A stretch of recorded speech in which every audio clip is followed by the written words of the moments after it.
안녕하세요. 오늘은 아무도 말하지 않는 충격적인 진실을 폭로해 드리려고 합니다. 며칠 전 75세 되신 한 어르신이 저에게 이런 고백을 하셨습니다.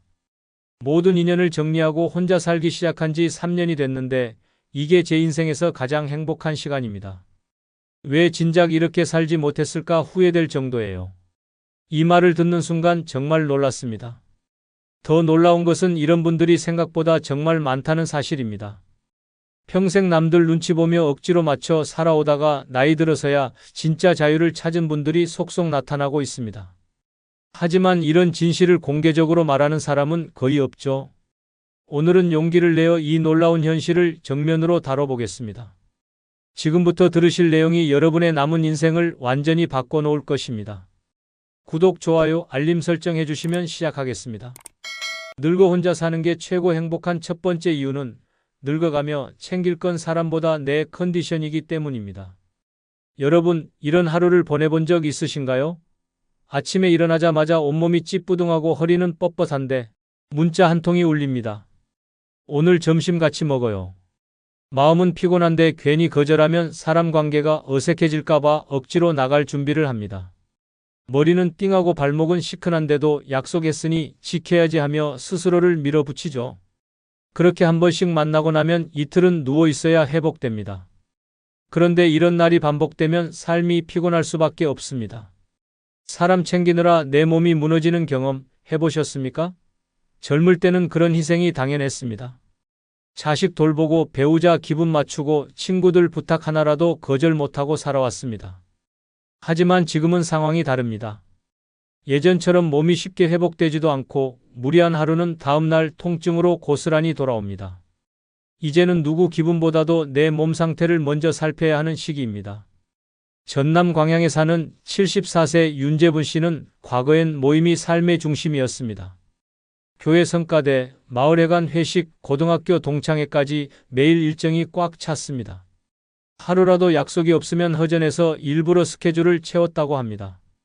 하지만 어느 겨울 심한 감기 몸살로 입원하면서 삶이 바뀌었습니다. 병실에서 처음 느낀 것은 사람이 없어도 너무 편하다는 것이었습니다. 누구 눈치도 볼 필요 없이 푹 자고 배고플 때 먹고 피곤할 때 그냥 누울 수 있는 상태. 윤 씨는 퇴원 후 아예 휴대폰 번호도 바꾸고 혼자만의 시간을 선택했습니다. 그 결과 매일 피곤에 찌들어 살던 몸이 한 달 만에 가벼워졌고 머릿속이 맑아지며 소화도 훨씬 잘 되기 시작했다고 합니다.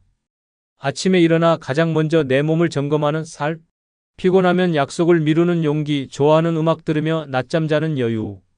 그 모든 것이 가능해진 건 사람을 끊고 내 컨디션을 우선순위에 둔 덕분입니다. 노년에 중요한 것은 많은 사람 사이에서 웃는 얼굴을 유지하는 게 아닙니다.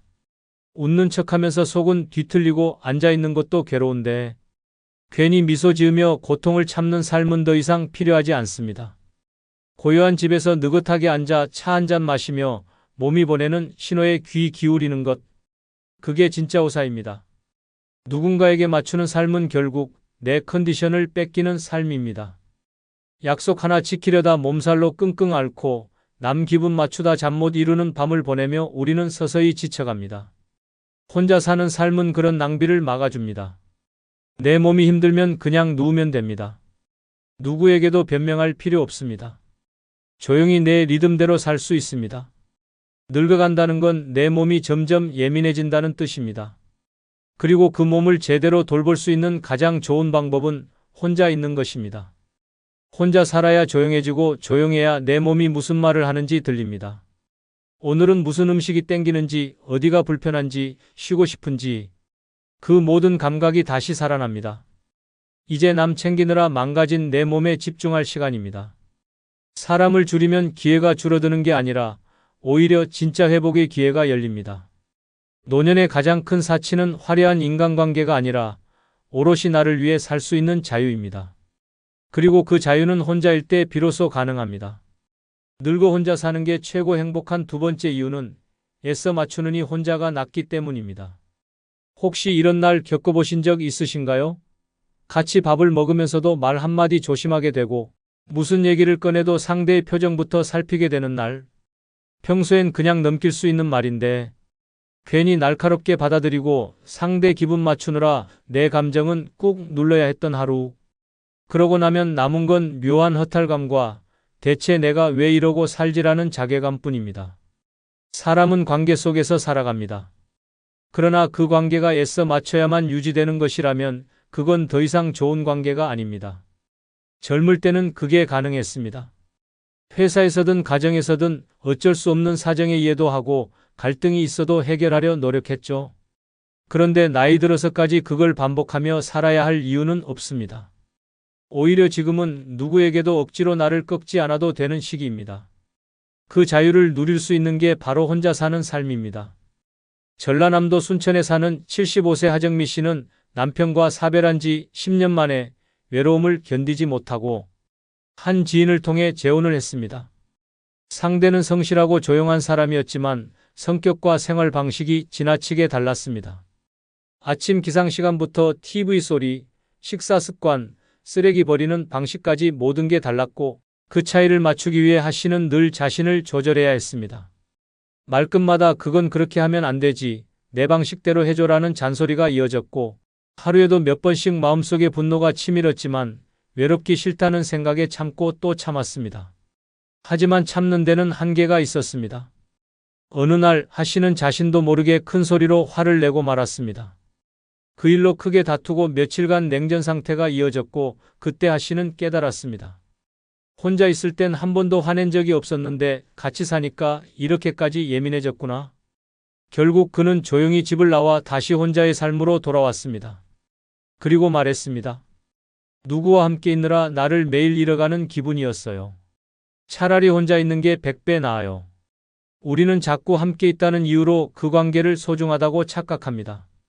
하지만 내 마음이 닳고 내 감정이 무시당하고 내가 작아지는 관계는 결코 건강하지 않습니다. 그런 관계는 외로움을 덜어주는 게 아니라 고통을 늘려놓습니다. 혼자 있으면 때로는 외롭지만 내 감정 하나하나를 온전히 지킬 수 있습니다. 그 편안함은 관계 속에선 절대 느낄 수 없는 고요함입니다. 혼자 살면 누구에게도 맞추지 않아도 됩니다. 아침 8시에 일어나든 10시에 일어나든 라디오를 켜든 침묵 속에 있든 모두 내 마음대로입니다. 냉장고 속 반찬 하나로 대충 끼니를 때워도 누구 눈치 볼 필요 없고 밤에 불을 켜놓고 책을 읽어도 잠옷 차림으로 하루 종일 있어도 괜찮습니다. 모든 게 내 기준, 내 감정, 내 리듬대로 흘러갑니다. 노년은 맞추며 살 시기가 아닙니다. 오히려 맞춰주느라 잃어버린 나를 회복해야 하는 시기입니다. 더 이상 감정 소모하지 말고 더 이상 이해받으려 애쓰지 마세요. 누군가에게 끌려가는 인생이 아니라 내가 중심이 되는 인생을 살 수 있는 가장 단순하고 확실한 방법은 혼자 사는 것입니다. 늙어간다는 건 내 마음이 점점 예민해진다는 뜻입니다. 작은 말에도 상처받고 작은 행동에도 서운해지는 시기입니다. 그런데도 여전히 누군가의 기분을 맞추며 살아야 한다면 그 삶이 과연 내게 좋은 걸까요? 이제는 그럴 필요 없습니다. 애써 맞추느니 혼자가 낫습니다. 진짜 나를 지킬 수 있는 삶, 그게 바로 혼자 사는 삶입니다. 그리고 그 삶이야말로 노년의 마음을 가장 평온하게 만들어주는 길입니다. 늙어 혼자 사는 게 최고 행복한 세 번째 이유는 불필요한 지출이 줄어들어 지갑이 덜 가벼워지기 때문입니다. 여러분, 분명히 어제까지만 해도 통장에 여유가 있었는데 며칠 지나지 않아 잔고가 횡한 걸 보고 도대체 내가 뭘 썼지? 하며 깜짝 놀란 적. 계산기를 두드려 봐도 별거 한 건 없는데 외식 몇 번, 선물 하나, 누가 오랜만에 보자 해서 낸 커피값, 갑자기 생긴 생일 축하 모임 그게 다였습니다. 나이 들수록 수입은 줄고 지출은 늘어나는데 무심코 쓰는 돈은 오히려 더 많아집니다. 사람과 어울리다 보면 돈은 생각보다 빠르게 빠져나갑니다. 억지로 낸 밥값, 분위기 맞추려 산 옷, 괜히 미안해서 꺼낸 지갑. 그러다 보면 인간관계 유지비만 한 달에 수십만 원이 됩니다. 이게 한 번이라도 진심에서 나온 지출이면 모르겠지만 대부분은 이거 안 하면 내가 좀 없어 보이겠지? 빈손으로 갈 수는 없지 같은 마음에서 나간 돈입니다. 그게 쌓이고 쌓여 지갑을 텅 비게 만드는 겁니다. 경기도 이천에 사는 78세 조명희 씨는 과거 5개의 모임을 매주 돌며 지냈습니다. 경로당 노래교실, 반창회, 종교 소모임, 봉사단체, 그리고 가족 모임까지. 일주일 내내 약속이 끊이지 않았고 외출 준비에 택시비, 밥값, 선물비까지 쓰다 보면 한 달 용돈이 30만 원이 넘게 나가버렸습니다. 정작 본인을 위해 쓰는 돈은 거의 없었고 늘 통장이 바닥나기 일쑤였습니다. 어느 날 그는 감기에 심하게 걸려 일주일간 집에만 누워 있었습니다. 그 주에 모임을 전부 빠지고 외출도 안 하고 배달음식 대신 냉장고 안에 있던 걸로만 지냈는데 놀랍게도 그 한 주간의 지출이 평소의 5분의 1도 안 됐다는 걸 깨달았습니다. 이후 그는 과감하게 모임을 줄이고 꼭 필요한 약속만 나가기 시작했습니다. 그리고 남은 돈으로는 건강식품을 사고 좋아하던 책을 사읽으며 삶의 질이 달라졌다고 말합니다. 사람 많은 곳을 줄이니까 돈도 남고 마음도 남더라고요.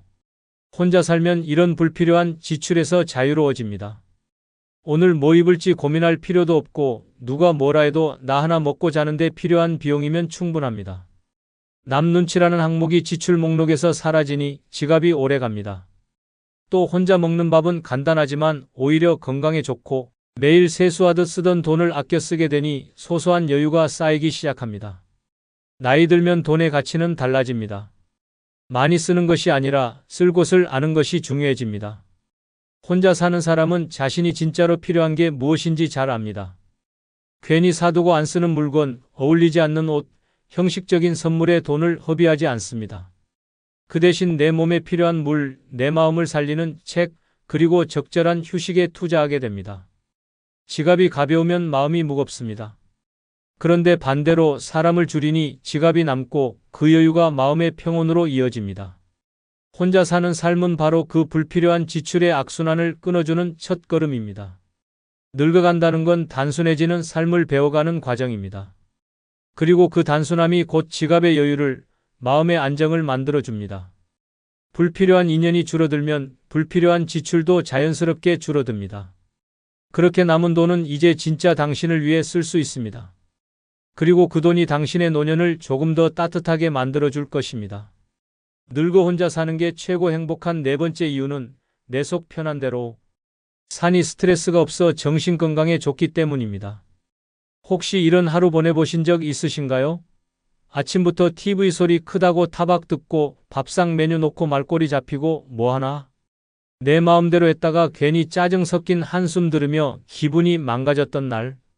말은 안 해도 얼굴에 써있는 그 불만 때문에 식사 내내 숨을 죽였던 적. 그럴 때마다 내가 왜 이렇게 눈치 보며 살아야 하지 하는 자괴감 느껴보신 적 있죠? 노년엔 몸보다 마음이 먼저 무너집니다. 젊었을 땐 일하고 바쁘게 움직이다 보니 스트레스를 의식할 틈도 없었습니다.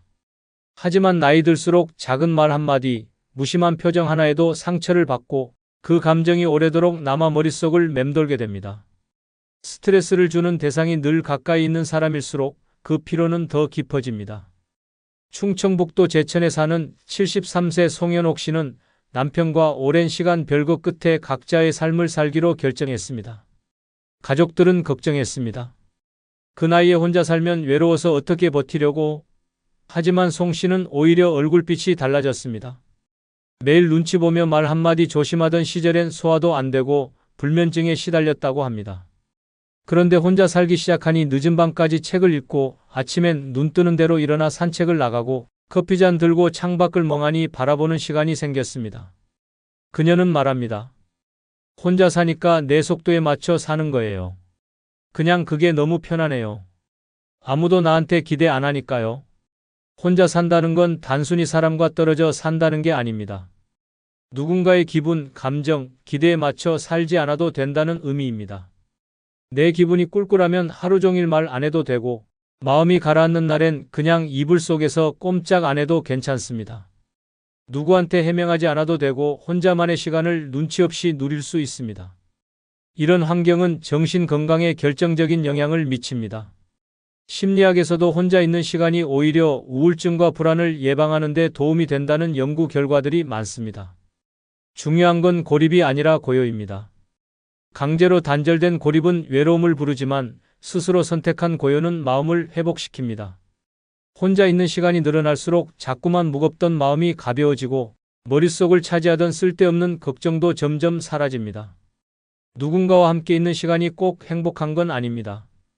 그 안에 불편함이 섞여 있다면 그건 관계가 아니라 긴장입니다. 그런 긴장은 몸보다 마음을 먼저 병들게 만듭니다. 혼자 사는 삶은 그런 불필요한 긴장을 깔끔히 없애줍니다. 말하지 않아도 되고 해명하지 않아도 되고 이해받으려 애쓰지 않아도 됩니다. 그저 나답게 나대로 살 수 있다는 것.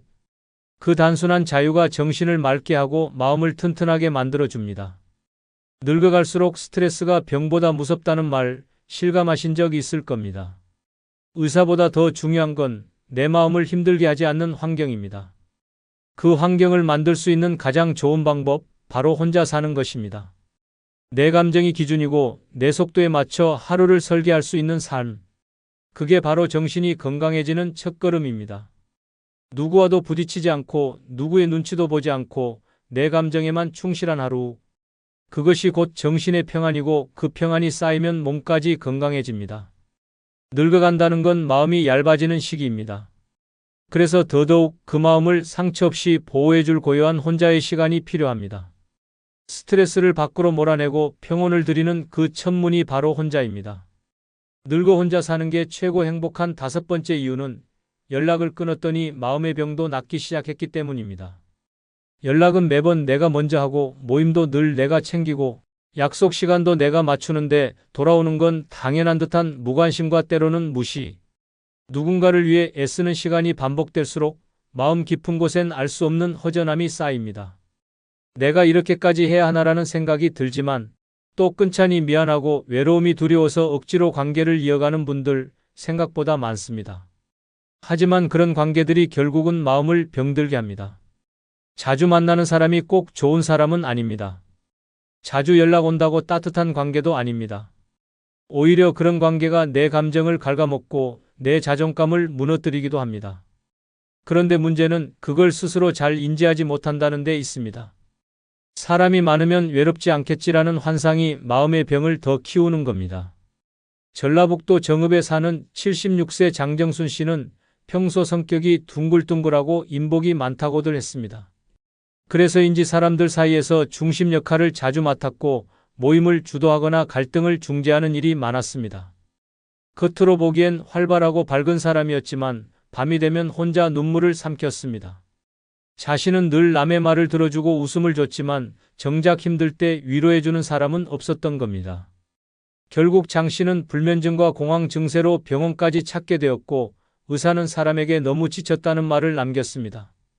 그 말을 듣고 장 씨는 큰 결심을 했습니다. 단체 채팅방을 모두 나가고 전화번호부를 정리했습니다. 연락을 끊고 약속을 줄이고 침묵을 선택했습니다. 처음엔 마음이 허전했지만 시간이 지나자 감정이 정리되기 시작했습니다. 말없이 흐르는 하루 속에서 자기 마음의 소리에 귀 기울이게 되었고 그동안 억눌렸던 감정들이 하나둘 풀려나갔습니다. 장 씨는 말합니다. 사람을 줄이니 내가 보이더라고요. 그리고 그제야 마음이 조금씩 회복되기 시작했어요. 혼자 산다는 건 누군가에게 기대지 않는다는 뜻이기도 하지만 동시에 불필요한 감정 낭비를 멈춘다는 뜻이기도 합니다. 쓸데없는 오해에 마음 쓰지 않아도 되고 억지 웃음을 짓지 않아도 되고 하기 싫은 약속에 끌려가지 않아도 됩니다. 그 해방감이 마음의 평온을 가져옵니다. 내 감정이 흘러가게 두고 내 상처가 스스로 아물 시간을 주는 삶. 그게 바로 혼자 사는 삶이 주는 가장 큰 선물입니다. 의학적으로도 스트레스는 만성 통증, 우울, 수면 장애 등 수많은 질병의 근원이 됩니다. 그런데 그 스트레스의 상당수가 사람에서 옵니다. 관계에서 생긴 마음의 병은 약으로 낫지 않습니다. 반드시 환경을 바꿔야 낫습니다. 그 환경이란 관계를 줄이고 나에게 집중하는 조용한 삶입니다. 혼자 있는 시간이 많아진다는 건 외롭다는 뜻이 아닙니다. 오히려 그 시간은 당신 안에 쌓인 불안과 분노, 상처들을 하나하나 들여다볼 수 있는 기회입니다. 그리고 그런 시간들이 쌓일수록 마음은 조금씩 단단해지고 감정은 점점 정돈됩니다. 이것이 진짜 치유입니다. 늙어간다는 건 마음이 점점 약해지는 시기입니다. 그래서 더더욱 그 마음을 상하게 하는 관계는 끊어야 합니다. 연락을 끊는다고 인생이 작아지는 게 아닙니다. 오히려 그 끊긴 자리에 진짜 평화가 들어옵니다. 사람을 줄이고 혼자 살기 시작할 때 비로소 마음의 병은 서서히 낫기 시작합니다. 그렇게 다시 평온해진 내 마음이 늙은 삶을 다시 빛나게 만들어주는 것입니다. 그리고 여러분, 쿠팡에서 물건 구입 시 영상 아래에 나오는 아무 제품을 클릭하면 쿠팡으로 연결됩니다.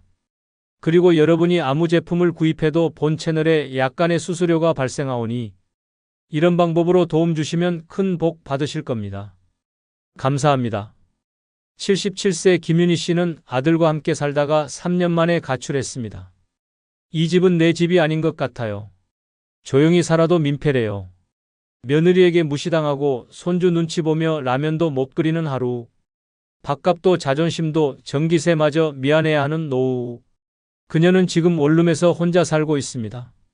좁지만 마음은 더 넓어졌다고 합니다. 이제야 비로소 내가 내 삶을 사는 것 같아요. 노년의 행복은 숫자도 가족도 아닙니다. 오롯이 나로 살아갈 수 있는 조건, 그것이 혼자 사는 삶입니다.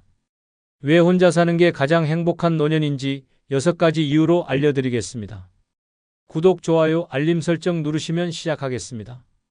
아울러 영상이 끝나고 많은 분들에게 공유 부탁드립니다. 노년에 혼자 사는 게 가장 최고인 첫 번째 이유는 죽음을 준비할 수 있기 때문입니다. 가장 두려운 순간은 언젠지 아십니까? 죽음이 아닙니다. 죽어가는 나를 아무도 알아채지 못할 때입니다. 말기암 진단을 받았는데도 자식은 바빠서 전화 한 통 없고 함께 사는 가족은 괜히 티 낼까 말도 못하고 병든 몸을 끌고 끼니를 해결하고 약을 먹다 토해도 밥 안 먹었어요. 소리 듣는 삶. 차라리 혼자였으면 마음 다잡고 정리라도 할 수 있었습니다. 죽음은 누구에게나 찾아옵니다. 그런데 혼자 살면 그 죽음을 두려움이 아닌 준비의 시간으로 바꿀 수 있습니다.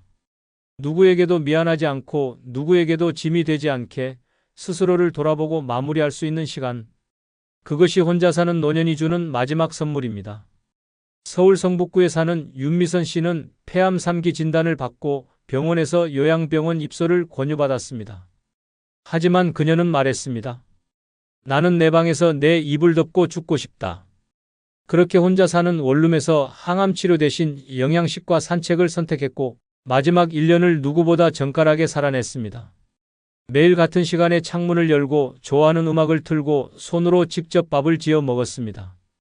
체력이 닿을 때마다 유서를 정리하고 핸드폰에 있는 사진을 하나씩 정리했습니다. 친구들에게 마지막 편지를 보내고 자신이 세상을 떠난 후 발견될 주소록 메모도 만들어 두었습니다. 그녀는 말했습니다.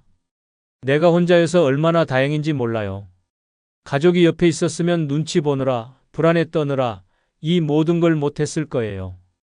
윤 씨는 세상을 떠나기 3일 전 자신이 자주 가던 꽃집 주인에게 전화를 걸었습니다.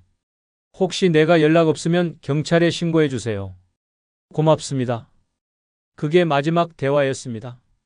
그리고 이틀 뒤 그녀는 자신의 이불 위에서 조용히 눈을 감았습니다. 그 방 안엔 꽃향기와 조용한 음악만이 남았습니다. 죽음을 두려워하지 않는 사람은 없습니다. 하지만 준비된 사람은 달라집니다. 혼자 살면 그 준비를 방해하는 사람도 없고 억지로 참고 살아야 할 상황도 없습니다. 병이 왔을 때 그대로 받아들이고 내 방식대로 마지막을 맞을 수 있는 권리. 그 권리가 바로 혼자 사는 삶에서만 보장됩니다.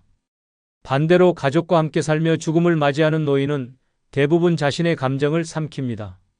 아프다고 하면 걱정할까봐 말 못하고 상태가 나빠져도 밥 잘 먹었어요 라는 거짓말로 하루를 버팁니다. 눈빛 하나에도 혹시 내가 짐이 된 건 아닐까 하는 죄책감이 따라붙고 결국에는 제대로 작별도 못한 채 병원 침대에서 혼자 숨을 거둡니다. 그게 함께 사는 노후의 진짜 얼굴입니다. 눈치 보고 짐되지 않으려 애쓰다가 제대로 살아보지도 못하고 떠나는 인생. 그렇게 살고 싶으십니까? 혼자 살면 마지막 순간까지도 나답게 살 수 있습니다. 죽음을 두려워하지 않고 스스로를 받아들이며 평온하게 마무리할 수 있는 삶. 그 삶이 바로 혼자 사는 노년의 가장 위대한 가치입니다. 누구에게도 기대지 않고 누구에게도 의존하지 않고 오롯이 나만의 방식으로 인생의 끝을 존엄하게 맞이하는 것. 그것이 혼자 사는 사람만이 누릴 수 있는 마지막 자유입니다.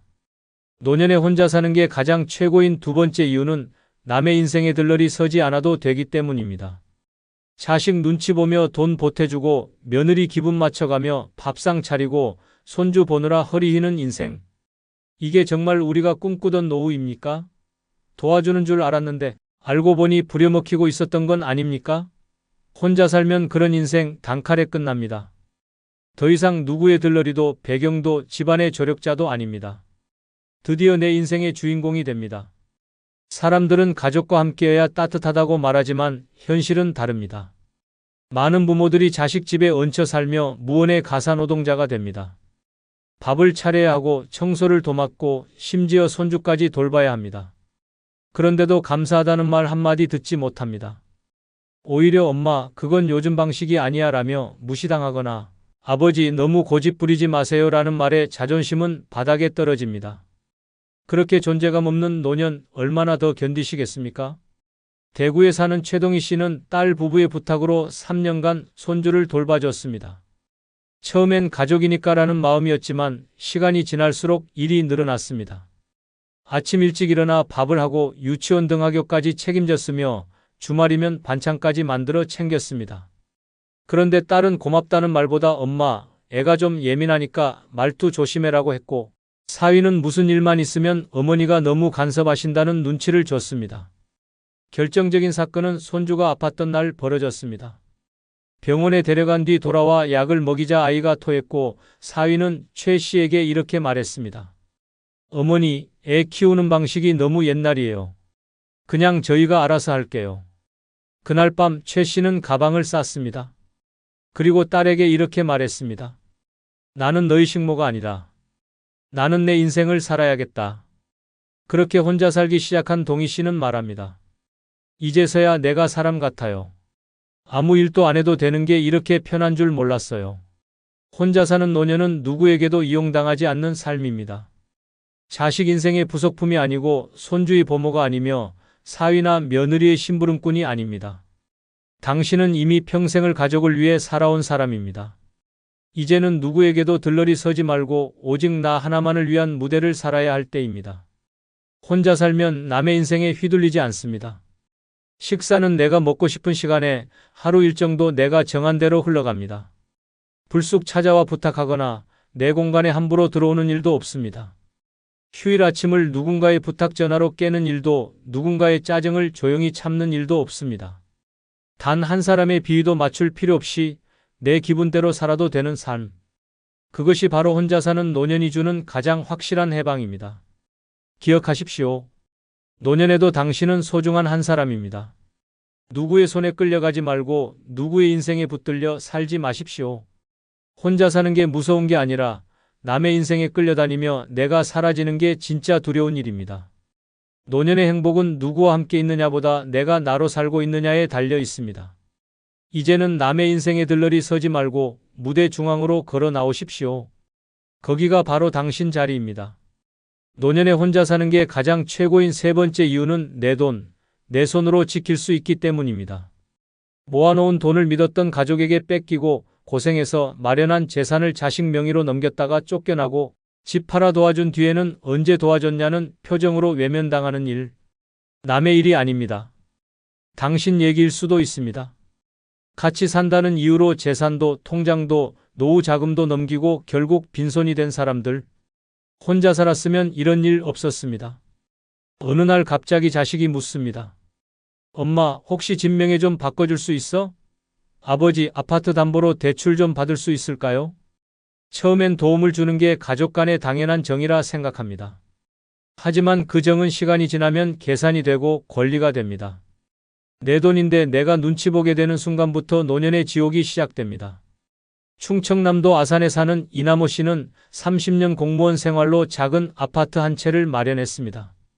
외아들이 결혼할 때 며느리의 부탁으로 그 아파트를 공동 명의로 바꿔줬습니다. 결혼 후 둘이 함께 살다 보니 집안일도 분담했고 손주도 태어났습니다. 그런데 시간이 지나며 며느리는 점점 말을 줄였고 아들은 퇴근 후 방으로만 들어갔습니다. 그러다 어느 날 며느리가 던진 한마디. 아버님, 이제 따로 사시는 게 좋지 않을까요? 황당했지만 이미 집 명의의 절반은 며느리 이름이었습니다. 결국 남호 씨는 한 푼 못 받고 집을 나왔고 지금은 전셋집에서 살고 있습니다. 그는 말합니다. 내가 미련했다. 혼자 살았으면 돈도 지키고 자존심도 지켰을 거다. 이 사례 남 얘기 아닙니다. 실제로 집이나 통장을 자식에게 맡겼다가 쫓겨난 노인이 수천 명입니다. 그들은 말합니다. 도와달라 한 적 없는데 왜 일이 후회되냐고. 그런데 그 후에 돌이킬 수 없습니다. 혼자 살면 누구에게도 돈 맡길 일이 없습니다. 내 통장 내가 관리하고 내 집도 내 마음대로 씁니다. 누구와 상의하지 않아도 누가 쓸까 걱정하지 않아도 됩니다. 내가 번 돈, 내가 모은 돈, 죽을 때까지 내가 쥐고 있어야 진짜 내 돈입니다. 노년의 가장 슬픈 순간은 돈은 있는데 내가 못 쓰는 상황입니다. 자식이 이 돈은 나중을 위해 아껴야죠라고 말하며 당신 카드를 빼앗고 지출을 통제합니다. 병원 가는 것도 외식하는 것도 누군가 허락해줘야 가능한 삶. 과연 그게 가족과 함께하는 행복한 노후일까요? 혼자 살면 이런 일 없습니다. 아플 땐 내가 결정해서 병원에 가고 돈이 생기면 내 마음대로 씁니다. 치킨이 먹고 싶으면 시키면 되고 여행 가고 싶으면 떠나면 됩니다. 돈이 적어도 내 손에 쥐어진 돈은 자유입니다. 반대로 아무리 많은 돈이 있어도 누군가 눈치 보며 써야 하는 돈은 족쇄입니다. 노년의 자존감은 통장에 찍히는 숫자보다 그 돈을 내가 마음대로 쓸 수 있느냐 없느냐에 달려 있습니다. 내 돈을 지키고 싶다면 먼저 나만의 공간과 내 삶의 독립을 지켜야 합니다.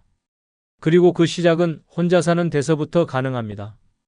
남한테 퍼주다 빈털터리로 늙어가는 인생이 아닌 내 돈 내 마음대로 쓰는 주체적인 노년. 그게 진짜 행복입니다. 가족이라고 다 믿지 마십시오. 정 많은 게 죄가 되는 세상입니다. 이제는 돈도 감정도 자존심도 내 손으로 끝까지 지킬 수 있는 삶을 선택하십시오. 그 시작은 혼자 사는 용기에서부터입니다. 노년에 혼자 사는 게 가장 최고인 네 번째 이유는 나를 버린 사람들을 미련 없이 끊어낼 수 있기 때문입니다. 한때는 그렇게 아꼈던 친구, 그렇게 정성 다했던 자식, 그렇게 사랑했던 가족. 그런데 나이 드니 어떻습니까? 연락은 끊기고 찾아오지도 않고 내가 죽든 말든 관심조차 없습니다. 그런 사람들에게 아직도 매달립니까? 미련은 독입니다. 애정은 배신으로 되돌아옵니다. 혼자 살면 이런 인연들 단칼에 끊고 속 시원하게 살아갈 수 있습니다. 언젠가는 다시 돌아오겠지. 자식 마음이 다 그렇지 뭐. 그렇게 자기 합리화하며 스스로를 속이는 노년. 그런데 정작 그들은 당신의 생일도 아픈 날도 필요할 때도 외면합니다. 결국 혼자 병원 가고 혼자 밥 먹고 혼자 우는 게 일상이 됩니다. 그런데도 가족이니까라는 말로 그 고통을 끌어안고 사십니까? 이제는 그 굴레에서 벗어날 때입니다. 충북 청주에 사는 이정자 씨는 사남매를 혼자 키워냈습니다. 옷 한 벌 싸입지 않고 허리 휘도록 일해 대학까지 졸업시켰고 결혼 자금까지 보태줬습니다. 그런데 막상 자신이 무릎 수술을 받게 되자 자식 넷 모두가 말했다고 합니다. 엄마, 요즘 회사도 어렵고 시간도 안 맞아서요. 간병인 쓰세요. 이 씨는 울면서 말했습니다. 간병인 월급 줄 돈은 내가 보탰지만 자식들이 안아줄 온기는 내가 줄 수 없었나 봐요. 그날 이후 이 씨는 자식들의 연락을 끊었습니다. 그리고 말했습니다. 이젠 내 이름도 저장하지 말라고 전했어요. 나는 더 이상 그들의 엄마가 아닙니다. 혼자 원룸을 얻고 살기 시작한 그녀는 매일 아침 라디오를 들으며 손으로 직접 끓인 미역국을 먹습니다. 그녀는 말합니다. 내가 울지 않으니까 세상이 조용해졌어요. 그리고 살만해요. 아무도 기대하지 않으니까요. 이처럼 혼자 사는 노년은 관계의 선택권이 생깁니다. 보고 싶은 사람만 보고 듣고 싶은 말만 듣고 미련 남은 관계는 단호하게 끊을 수 있는 용기가 생깁니다. 같이 산다는 이유로 매번 상처만 주는 자식, 말끝마다 날 무시하는 친구, 체면 때문에 억지로 이어온 형제. 더 이상 끌려갈 필요 없습니다. 이제는 나를 아프게 한 사람들을 정리할 시간입니다. 왜? 노년은 감정 쓰레기통이 아니기 때문입니다. 내 마음 하나 지키는 것도 벅찬 이 시기에 남의 눈치 보며 남의 평가에 흔들리며 남이 만든 죄책감에 눌려 살 이유는 없습니다. 혼자 산다는 건 곧 내 인생에 누구를 들릴 것인가를 내가 정할 수 있다는 뜻입니다. 이건 자유이자 복수입니다. 나를 외면했던 사람들을 다시는 들이지 않는 결심. 그리고 그 결심 안에서 비로소 나 자신을 온전히 회복하는 순간 그것이 혼자 사는 노년의 진짜 기쁨입니다. 사람이 준 상처는 사람으로는 치유되지 않습니다. 나를 다시 살게 하는 건 그 어떤 관계가 아니라 나 자신과의 화해입니다. 그걸 가능하게 만드는 단 하나의 방식, 혼자 사는 삶입니다. 미련을 버리고 사람을 정리하고 감정을 내려놓을 수 있는 그 공간. 그곳이 바로 당신이 가장 먼저 선택해야 할 노년의 집입니다. 노년에 혼자 사는 게 가장 최고인 5번째 이유는 하고 싶은 걸 언제든 마음껏 할 수 있기 때문입니다. 살면서 얼마나 많은 걸 참으며 살아오셨습니까? 자식 키운다고 배우자 눈치 보느라, 부모니까, 가장이니까, 어른이니까라는 말에 모든 욕망을 뒤로 미뤄야 했습니다. 하고 싶었던 여행, 배우고 싶었던 취미, 먹고 싶었던 음식조차 참아야 했습니다. 그런데 정작 나이 들어서도 남 눈치 때문에 여전히 나를 누르며 살아간다면 그건 너무 슬픈 일입니다. 혼자 사는 노년은 그 모든 속박에서 벗어나는 진짜 자유의 시작입니다. 혼자 살면 누구 허락받을 필요 없습니다. 아침 10시에 일어나도 좋고 밤 12시에 드라마를 봐도 됩니다. 점심으로 짜장면을 2그릇 시켜도 누구 눈치 볼 필요 없습니다. 마음이 동하면 동네 꽃가게에서 튤립 한 다발을 사들고 집에 돌아와도 되고 하루 종일 라디오만 틀어놓고 소파에서 빈둥거려도 됩니다. 내가 하고 싶은 걸 아무에게도 묻지 않고 결정할 수 있는 그게 노년의 진짜 특권입니다. 그런데 결혼이나 자식과의 동거 속에 갇힌 노인들은 이 작은 자유조차 허락받지 못합니다. 김포에 사는 박성희 씨는 며느리와 함께 살며 불편한 행복을 견디고 있었습니다. 며느리가 끓여주는 국은 늘 짰고 냉장고의 반찬은 늘 박 씨의 취향과는 거리가 멀었습니다. TV 볼륨은 손주 자는 시간에 맞춰 7 이하로 맞춰야 했고 아침에 일어나는 시간조차 집 분위기에 따라 조절해야 했습니다. 말로는 어머니 편하게 지내세요라고 했지만 성희 씨는 눈치를 보며 조용히 움직였습니다. 그러다 어느 날 친구의 권유로 경로당에서 여가 프로그램을 시작하게 됐습니다. 수묵화를 배우기 시작했는데 그 순간부터 삶의 색이 달라졌습니다. 그리고 깨달았습니다. 내가 하고 싶은 게 이렇게 많았구나. 몇 달 뒤 박 씨는 큰 결정을 내렸습니다. 집을 나와 원룸을 얻었고 매주 2번 수묵화 교실에 가고 날이 좋으면 혼자 근처 호수공원을 걷습니다. 카페에 앉아 혼자 그림을 그리고 뜨거운 커피를 마시며 음악을 듣습니다. 그럼 박 씨는 이제 말합니다. 이제야 진짜 내 인생을 살고 있어요. 아무것도 하지 않아도 아무도 뭐라 하지 않으니까요. 이처럼 혼자 사는 노년은 나에게 처음으로 하고 싶은 걸 해도 된다는 허락을 줍니다. 누구를 의식하지 않아도 되고 누군가와 타협하지 않아도 되는 그 삶은 생각보다 훨씬 소중하고 강력한 자유를 안겨줍니다. 특히 나이가 들수록 몸보다 마음이 하고 싶은 걸 하지 못하는 것이 더 큰 고통으로 다가옵니다. 그 고통은 우울이 되고 침묵이 되고 결국 삶의 의욕을 갉아먹습니다. 반대로 내가 좋아하는 걸 하나라도 할 수 있는 사람은 달라집니다.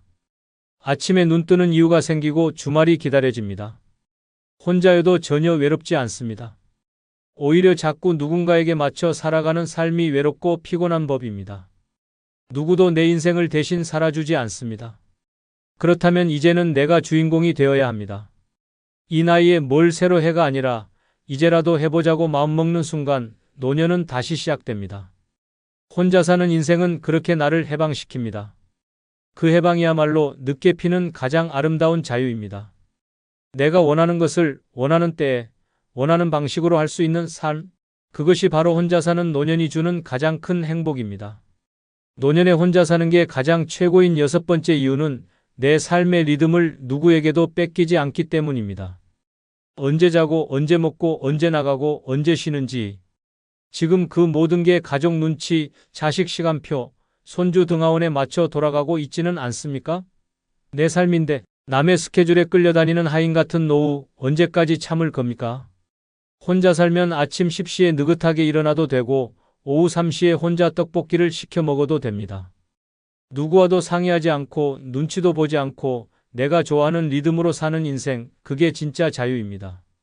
대전 서구에 사는 서금래 씨는 사위와 딸 집에서 함께 살며 아침 6시 기상, 저녁 8시 소등이라는 철저한 가족 규칙에 맞춰 살아야 했습니다. TV 소리는 줄이고 전화는 작게 받고 방 안에 걸어둔 시계마저 틱틱 소리 커요라는 며느리 말에 떼어야 했습니다. 하루하루가 고문 같았습니다. 샤워는 모두가 잠든 뒤 몰래 했고 늦게 배달 온 반찬을 냉장고에 넣는 것도 눈치를 보며 해야 했습니다. 그러다 결국 금래 씨는 말했습니다. 나 사람처럼 살고 싶어. 지금은 가축처럼 산다. 그 후 금래 씨는 조용히 방을 뺐습니다. 작고 낡은 고시원이었지만 그녀는 웃었습니다. 여긴 내가 내 시간대로 사는 집이에요. 밤새 라디오를 틀어도 새벽에 냉면을 시켜 먹어도 누구 하나 간섭하지 않는 공간. 그렇게 하루가 흐르자 그녀는 마침내 되찾은 자유의 눈물을 흘렸습니다. 나는 지금 늙은 게 아니라 살아있어요. 노년의 행복은 돈도 건강도 아닙니다. 내가 원하는 시간에 내가 원하는 방식으로 하루를 사는 것, 그것이 전부입니다. 그런데 많은 사람들이 아직도 자식 스케줄에 맞춰 병원 가고 며느리 기분에 맞춰 반찬을 만들며 손주 시간에 맞춰 삶의 박자를 끌려다닙니다. 그건 내 인생이 아니라 남의 인생에 껴맞춘 조연일 뿐입니다. 혼자 살면 시계가 멈춰도 괜찮습니다. 계획이 없어도 괜찮고 밥 시간이 들쭉날쭉해도 누구도 뭐라 하지 않습니다. 이 느슨한 리듬이 바로 진짜 사람 사는 시간입니다. 누구와 함께 살든 그 순간부터 내 시간은 그들의 것이 됩니다. 나이가 들수록 시간은 더욱 소중합니다. 그리고 그 소중한 하루하루를 누군가의 일정에 맞춰 허비하고 있다면 당신은 지금 이미 삶을 빼앗기고 있는 겁니다. 이제는 내 리듬을 되찾을 때입니다. 시끄럽고 분주한 남의 집이 아니라 고요하고 느긋한 나만의 시간표 속에서 살 수 있는 삶. 그 해방은 오직 혼자 살 때만 가능합니다. 노년은 누구보다 느긋하고 자유로워야 합니다. 그런데 그 자유를 뺏긴 채 산다면 그건 사는 게 아니라 견디는 것입니다. 이제 견디지 마십시오. 당신의 삶은 당신 리듬으로 당신 뜻대로 흘러가야 합니다. 혼자 사는 삶은 그 권리를 완벽하게 되찾아 줍니다. 끝으로 영상 아래에 나오는 제품을 누르면 쿠팡으로 연결됩니다. 혹시 쿠팡에서 물건을 사실 경우 영상에 나오는 아무 제품을 눌러 쿠팡으로 접속하여 물건을 사시면 인생무상 채널에 약간의 수수료가 발생하오니 앞으로 부탁 바랍니다. 잠깐 여러분께 질문 하나 드릴게요. 오늘 하루 중에 진심으로 여러분을 걱정하고 안부를 물어본 사람이 몇 명이나 됩니까? 자식들은 돈 필요할 때나 연락하고, 친구들은 자기 자랑할 때만 만나자고 하고, 이웃들은 뒷담화할 거리 찾으려고 관심 보이죠. 평생 남을 위해 살아왔는데 정작 내가 힘들 때 곁에 있어준 사람이 과연 몇 명이나 됐습니까? 아플 때, 병문안 와준 사람, 속상할 때 진심으로 위로해준 사람. 생각해보니 손가락에 꼽을 정도죠? 젊을 때는 인정 많은 사람이라는 말을 좋게 들었지만 나이 들고 보니 그 인정이 독이 되고 그 관계들이 짐이 되고 그 사람들이 결국 내 에너지만 빼앗아 갔다는 걸 깨닫게 됩니다. 이제는 받아들여야 합니다. 노년의 진짜 행복은 혼자서도 충분히 만족스러운 삶에서 나온다는 것을요. 누구를 기다리지도 않고 누구에게 기대지도 않고 오직 나 자신만을 위한 시간. 이것이야말로 진정한 자유가 아닐까요? 오늘은 늙어 혼자 사는 게 최고 행복한 5가지 이유를 들려드리겠습니다. 혹시 지금도 다른 사람들 때문에 스트레스 받고 계시다면 이 영상이 새로운 관점을 제시해 드릴 거예요. 구독과 좋아요는 큰 힘이 됩니다. 영상을 반드시 끝까지 시청하시기 바랍니다. 노년에 혼자 사는 게 최고 행복한 첫 번째 이유는 바로 타인의 삶에 휘둘리지 않아도 되기 때문입니다. 혹시 이런 갈등을 겪어보신 적 있나요?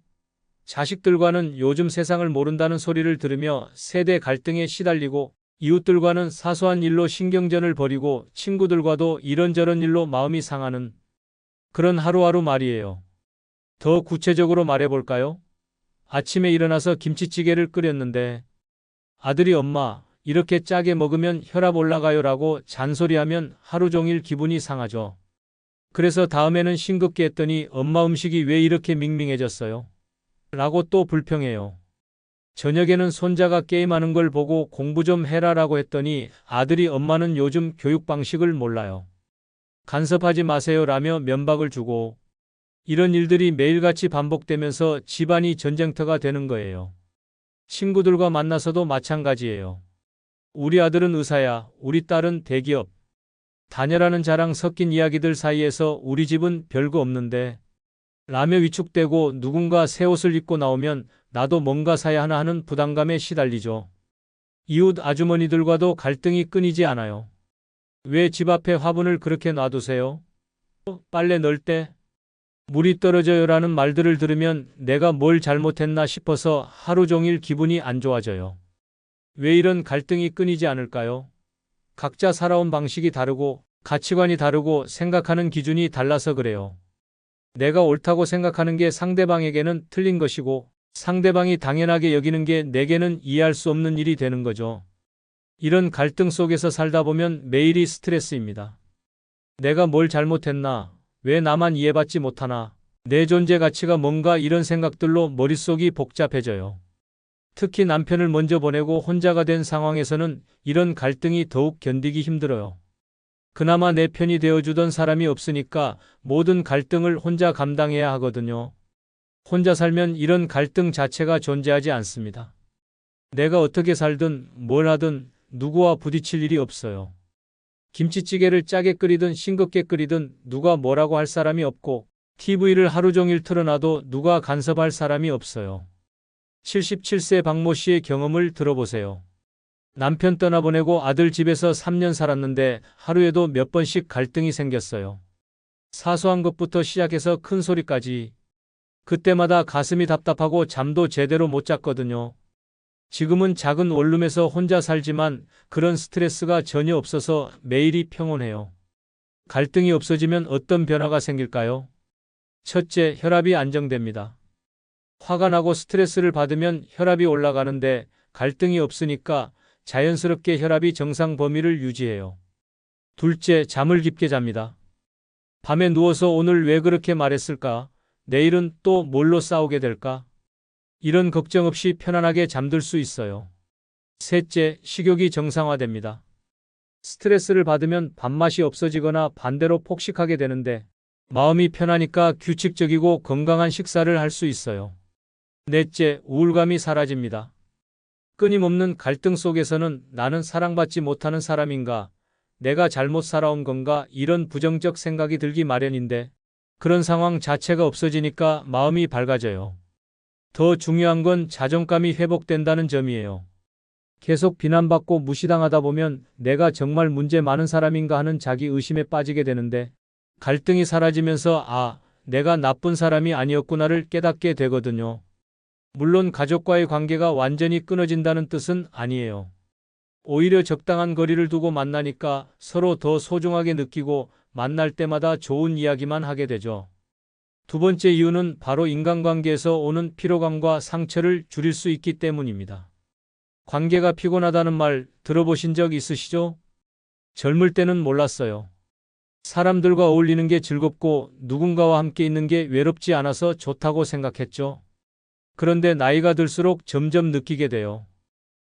사람들과 만나는 게 이렇게 힘든 일이었구나라는 걸 말이에요. 왜 그럴까요? 나이가 들면서 에너지가 줄어드는 것도 있지만 무엇보다 관계 속에서 받는 스트레스가 예전보다 훨씬 크게 느껴지기 때문이에요. 젊을 때는 그냥 넘어갔던 말 한마디, 시선 하나가 이제는 마음에 깊이 박혀서 며칠씩 아프거든요. 특히 가족관계에서 오는 피로감은 정말 심각해요. 사랑하는 사람들이니까 더 기대하게 되고 더 실망하게 되고 더 상처받게 되죠. 내가 이렇게 해줬는데 왜 이럴까? 가족인데 왜 이렇게 냉정할까 하는 생각들이 마음을 갉아먹어요. 자식들과의 관계도 마찬가지예요.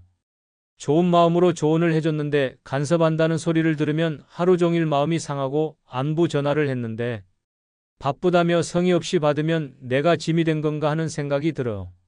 친구들과의 만남도 점점 부담스러워져요. 만나면 온갖 자랑 이야기와 험담으로 가득하고 누군가는 우월감을 과시하고 누군가는 피해의식에 사로잡혀 있고 그런 사람들과 몇 시간 있고 나면 정신적으로 완전히 탈진 상태가 되죠. 혼자 살면 이런 관계적 피로감을 현저히 줄일 수 있습니다. 만나고 싶을 때만 만나고 싶지 않을 때는 만나지 않으면 되니까요. 억지로 참석해야 하는 모임도 없고 형식적으로 유지해야 하는 관계도 없어요. 82세 최모 씨의 고백을 들어보세요. 혼자 살기 전에는 일주일에 서너 번씩 누군가와 만났는데 만날 때마다 스트레스였어요. 집에 돌아와서는 오늘 또 왜 그런 말을 했을까? 저 사람이 나를 어떻게 생각할까 하며 혼자 되뇌곤 했죠. 지금은 정말 보고 싶은 사람하고만 만나니까 만남 자체가 즐거워졌어요. 관계의 선택권을 갖게 되면 질적으로 완전히 달라집니다. 의무감으로 만나는 관계가 아니라 진심으로 만나고 싶어서 만나는 관계만 남게 되거든요. 그러면 만남의 질이 높아지고 서로에게 상처 줄 일도 줄어들어요. 더 중요한 건 감정적 에너지의 보존입니다. 다른 사람들의 감정에 휘둘리지 않아도 되니까 내 감정을 내가 온전히 관리할 수 있어요. 누군가 화를 낸다고 해서 내가 덩달아 화날 필요도 없고, 누군가 우울하다고 해서 내까지 우울해질 필요도 없어요. 관계에서 받는 상처도 현저히 줄어듭니다. 상처라는 건 기대와 현실의 차이에서 오는 거잖아요. 혼자 살면 다른 사람에 대한 기대 자체가 줄어들어. 이 사람이 나를 이해해 줄 거야. 이 사람은 나에게 이렇게 해줄 거야 하는 기대가 없으니까 실망할 일도 없는 거죠. 그렇다고 해서 모든 관계를 차단하라는 뜻은 아니에요. 오히려 관계의 질이 향상돼요. 억지로 만나던 관계들이 정리되고 나면 정말 소중한 몇 명과는 더 깊고 의미 있는 관계를 유지할 수 있거든요. 스스로를 돌보는 시간도 늘어납니다. 다른 사람들 감정 케어하느라 소진됐던 에너지를 이제 온전히 나를 위해 쓸 수 있어요. 내가 뭘 좋아하는지, 뭘 할 때 행복한지 다시 발견할 수 있죠. 무엇보다 마음의 평화를 얻을 수 있어요. 복잡한 인간관계의 소용돌이에서 벗어나니까 내 마음이 고요해져요. 다른 사람들의 말과 행동에 일희일비하지 않고 내 내면의 소리에 집중할 수 있게 되는 거예요. 물론 처음에는 외로울 수 있어요. 그동안 관계의 피로감에 지쳐 있으면서도 막상 혼자가 되면 적적할 수 있거든요. 하지만 이런 외로움은 일시적이에요. 진정한 평화와 자유를 맛보고 나면 다시는 복잡한 관계의 세계로 돌아가고 싶지 않을 거예요. 세 번째 이유는 바로 남의 시선에 휘둘리지 않아 당당해지기 때문입니다. 솔직히 고백하겠습니다. 우리는 평생을 남들이 어떻게 볼까 걱정하며 살아왔어요. 이 옷을 입으면 나이에 안 맞아 보일까? 이 행동을 하면 이상하게 생각할까? 우리 집이 너무 초라해 보일까? 이런 생각들이 머릿속을 끊임없이 맴돌면서 진짜 하고 싶은 것들을 포기하게 만들었죠. 더 심각한 건 가족들의 시선이에요. 자식들 앞에서는 아직 젊다는 걸 보여주려고 애쓰고 손자들 앞에서는 멋진 할머니가 되려고 노력하고, 그런데 정작 그들이 원하는 할머니 상과 내가 되고 싶은 나 사이에는 항상 괴리가 있었어요. 동네 사람들의 시선도 부담스러웠죠. 저 할머니는 왜 혼자 다닐까? 자식들이 안 돌봐주나? 라는 소리를 들을까봐 괜히 외출을 자제하기도 하고 혼자 식당에 들어가는 것도 부끄러워했어요. 혼자 살기 시작하면 이 모든 부담에서 해방됩니다. 왜냐하면 내 일상을 지켜보는 사람이 없으니까요.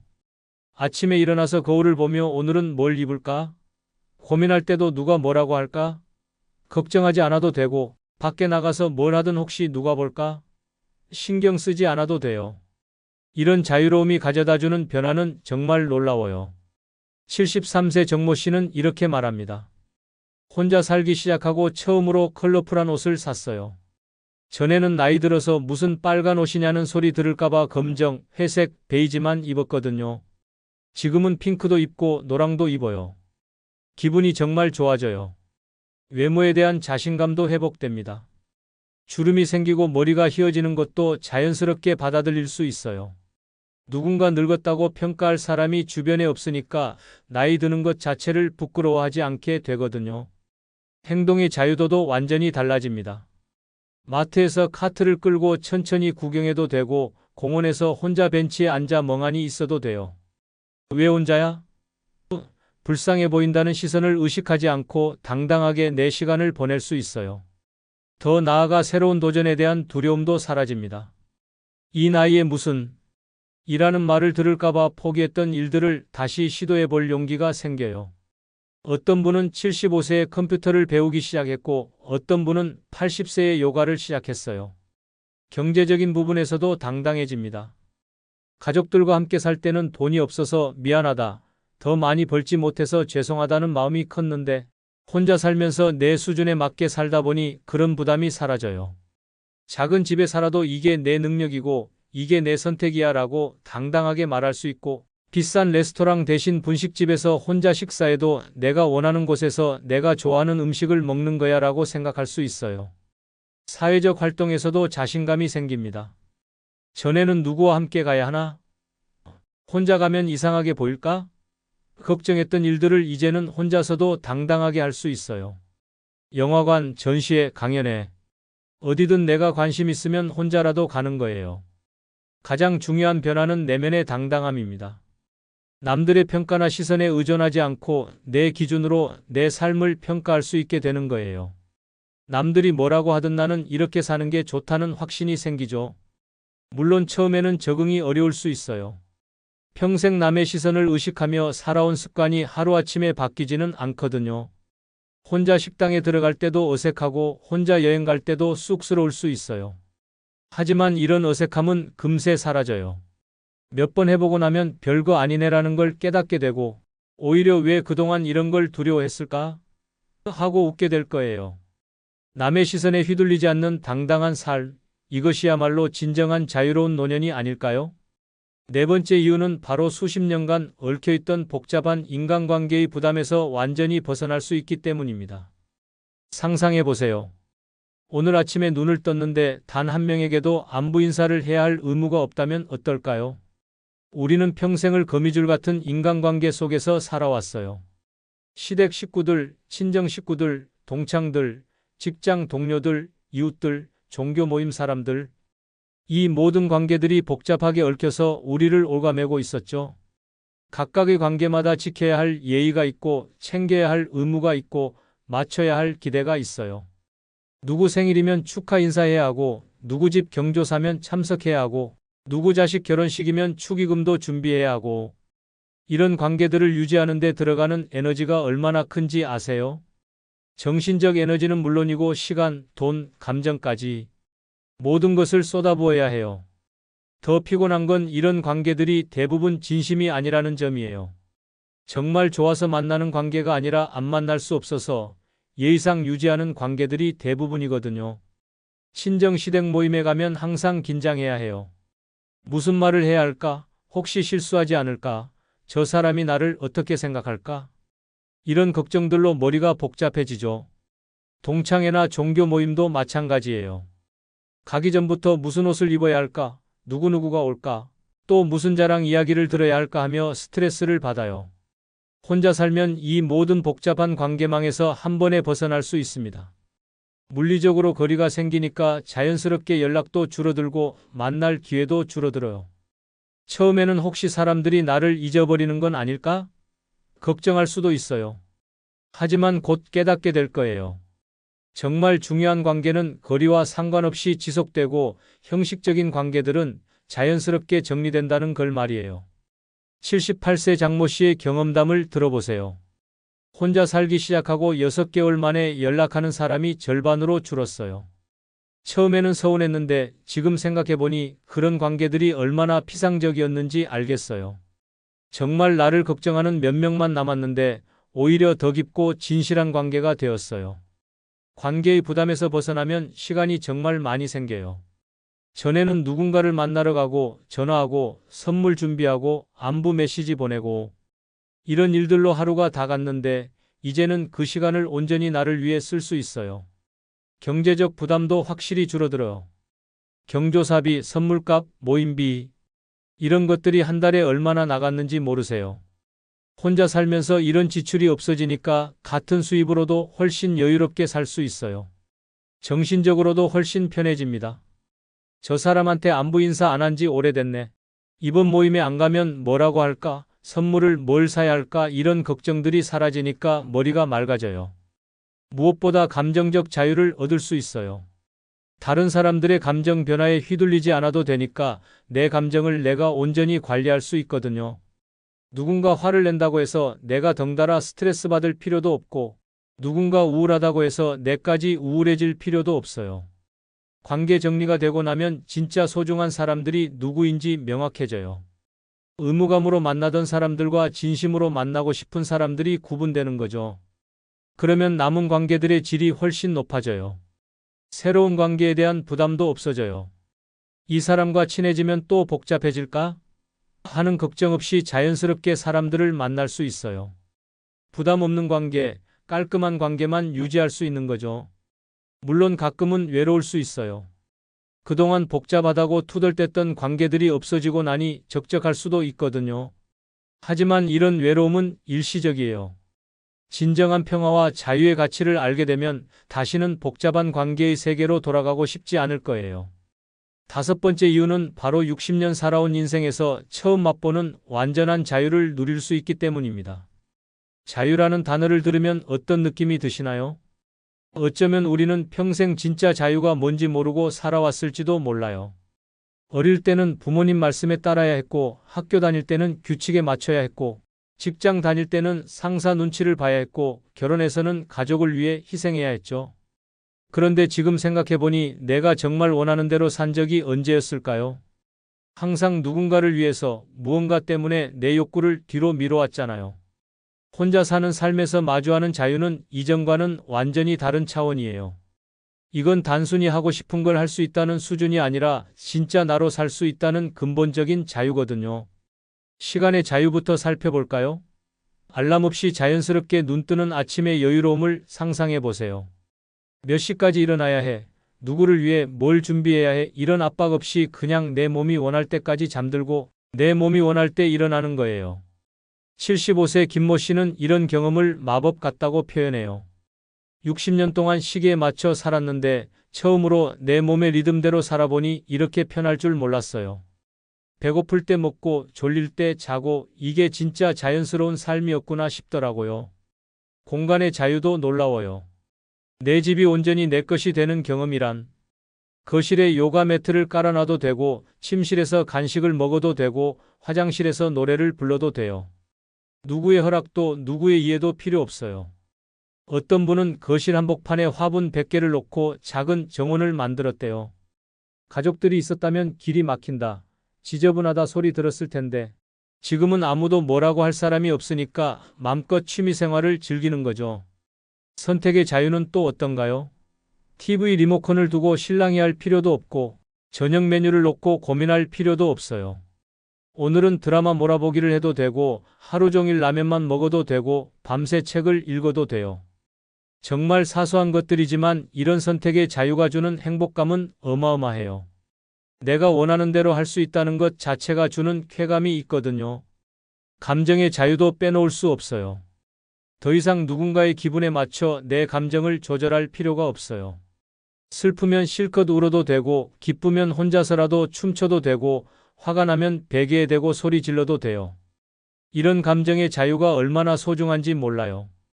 평생을 참아야 해, 이해해야 해, 맞춰줘야 해라며 내 감정을 억누르고 살았는데 이제야 비로소 내 감정을 온전히 느끼고 표현할 수 있게 된 거예요. 더 나아가 존재의 자유까지 누릴 수 있어요. 누구의 아내, 누구의 어머니, 누구의 며느리가 아닌 그냥 나 자체로 존재할 수 있는 거예요. 다른 사람의 기대나 역할에 맞춰 연기할 필요 없이 있는 그대로의 나로 살 수 있어요. 이런 자유를 맛보고 나면 정말 놀라운 일이 생겨요. 잠들어 있던 창의성이 깨어나고 잊고 있던 꿈들이 되살아나고 진짜 내가 누구인지 발견하게 되는 거예요. 어떤 분은 70세에 시를 쓰기 시작했고 어떤 분은 75세에 그림을 그리기 시작했어요. 이런 재능이 있었나? 싶을 정도로 새로운 자신을 발견하는 거죠. 물론 처음에는 이런 자유가 어색할 수 있어요. 평생을 제약 속에서 살아온 사람이 갑자기 완전한 자유를 얻으면 이렇게 해도 되나? 하는 의문이 들 수 있거든요. 하지만 이런 의문도 금세 사라져요. 몇 번 자유를 만끽해보고 나면 이게 진짜 삶이었구나를 깨닫게 될 거예요. 알베르 카뮈는 마음이 약한 사람일수록 세상은 더 가혹하다고 말했습니다. 공자도 가까운 사람일수록 더 쉽게 당신을 무너뜨릴 수 있다고 경고했으며 나폴레옹은 당신이 침묵할수록 세상은 당신을 더 쉽게 무시한다고 했습니다. 처음엔 이 말들이 지나치게 비관적으로 들렸을지도 모릅니다. 사람은 함께 살아야 행복하지 않나? 가족이, 친구가 있어야 외롭지 않은 거 아닌가? 그렇게 믿으며 살았습니다. 하지만 나이가 들고 상처가 쌓이고 내 마음을 몰라주는 사람들 속에서 점점 깨닫게 됩니다. 이 철학자들의 말이 결코 과장이 아니라는 것을, 특히 60대를 넘어서면 오히려 사람 사이에서 더 많이 다치고 더 깊이 외로워진다는 걸 절실히 느끼게 됩니다. 오늘 영상에서는 왜 이제는 더 이상 눈치 보지 말고 독하게 살아야만 하는지 그 현실적인 이유 6가지를 낱낱이 말씀드리겠습니다. 아직 구독과 좋아요 누르지 않으셨다면 지금 꾹 눌러주시고요. 오늘 이 이야기 당신과 똑같은 고민으로 지쳐있는 누군가에게 꼭 전달해 주세요. 지금부터 당신 인생의 주도권을 되찾는 시간이 시작됩니다. 노년에 독하게 살아야 하는 첫 번째 이유는 웃으며 참고 있으면 진짜 괜찮은 줄 알기 때문입니다. 괜찮아, 괜찮아. 사람들은 그렇게 말하며 하루를 넘깁니다. 속은 끓고 마음은 무너져도 겉으론 웃으며 버팁니다. 그런데 문제는 사람들이 그 웃음을 진심으로 받아들인다는 데 있습니다. 당신이 아파도 말하지 않으면 안 아픈 줄 알고 힘들어도 내색 안 하면 강한 사람이라 착각합니다. 그 결과 당신은 더 많은 것을 떠안고 더 깊이 상처받고 결국 누구에게도 위로받지 못한 채 고립되어 갑니다. 노년의 미소는 때론 생존입니다. 괜히 자식 앞에서 티 내기 싫고 친구 앞에선 약해 보이기 싫고 사람들 사이에선 민폐가 되기 싫어 참고 또 참습니다. 그런데 그 침묵 속 웃음은 결국 당신을 외롭게 만듭니다.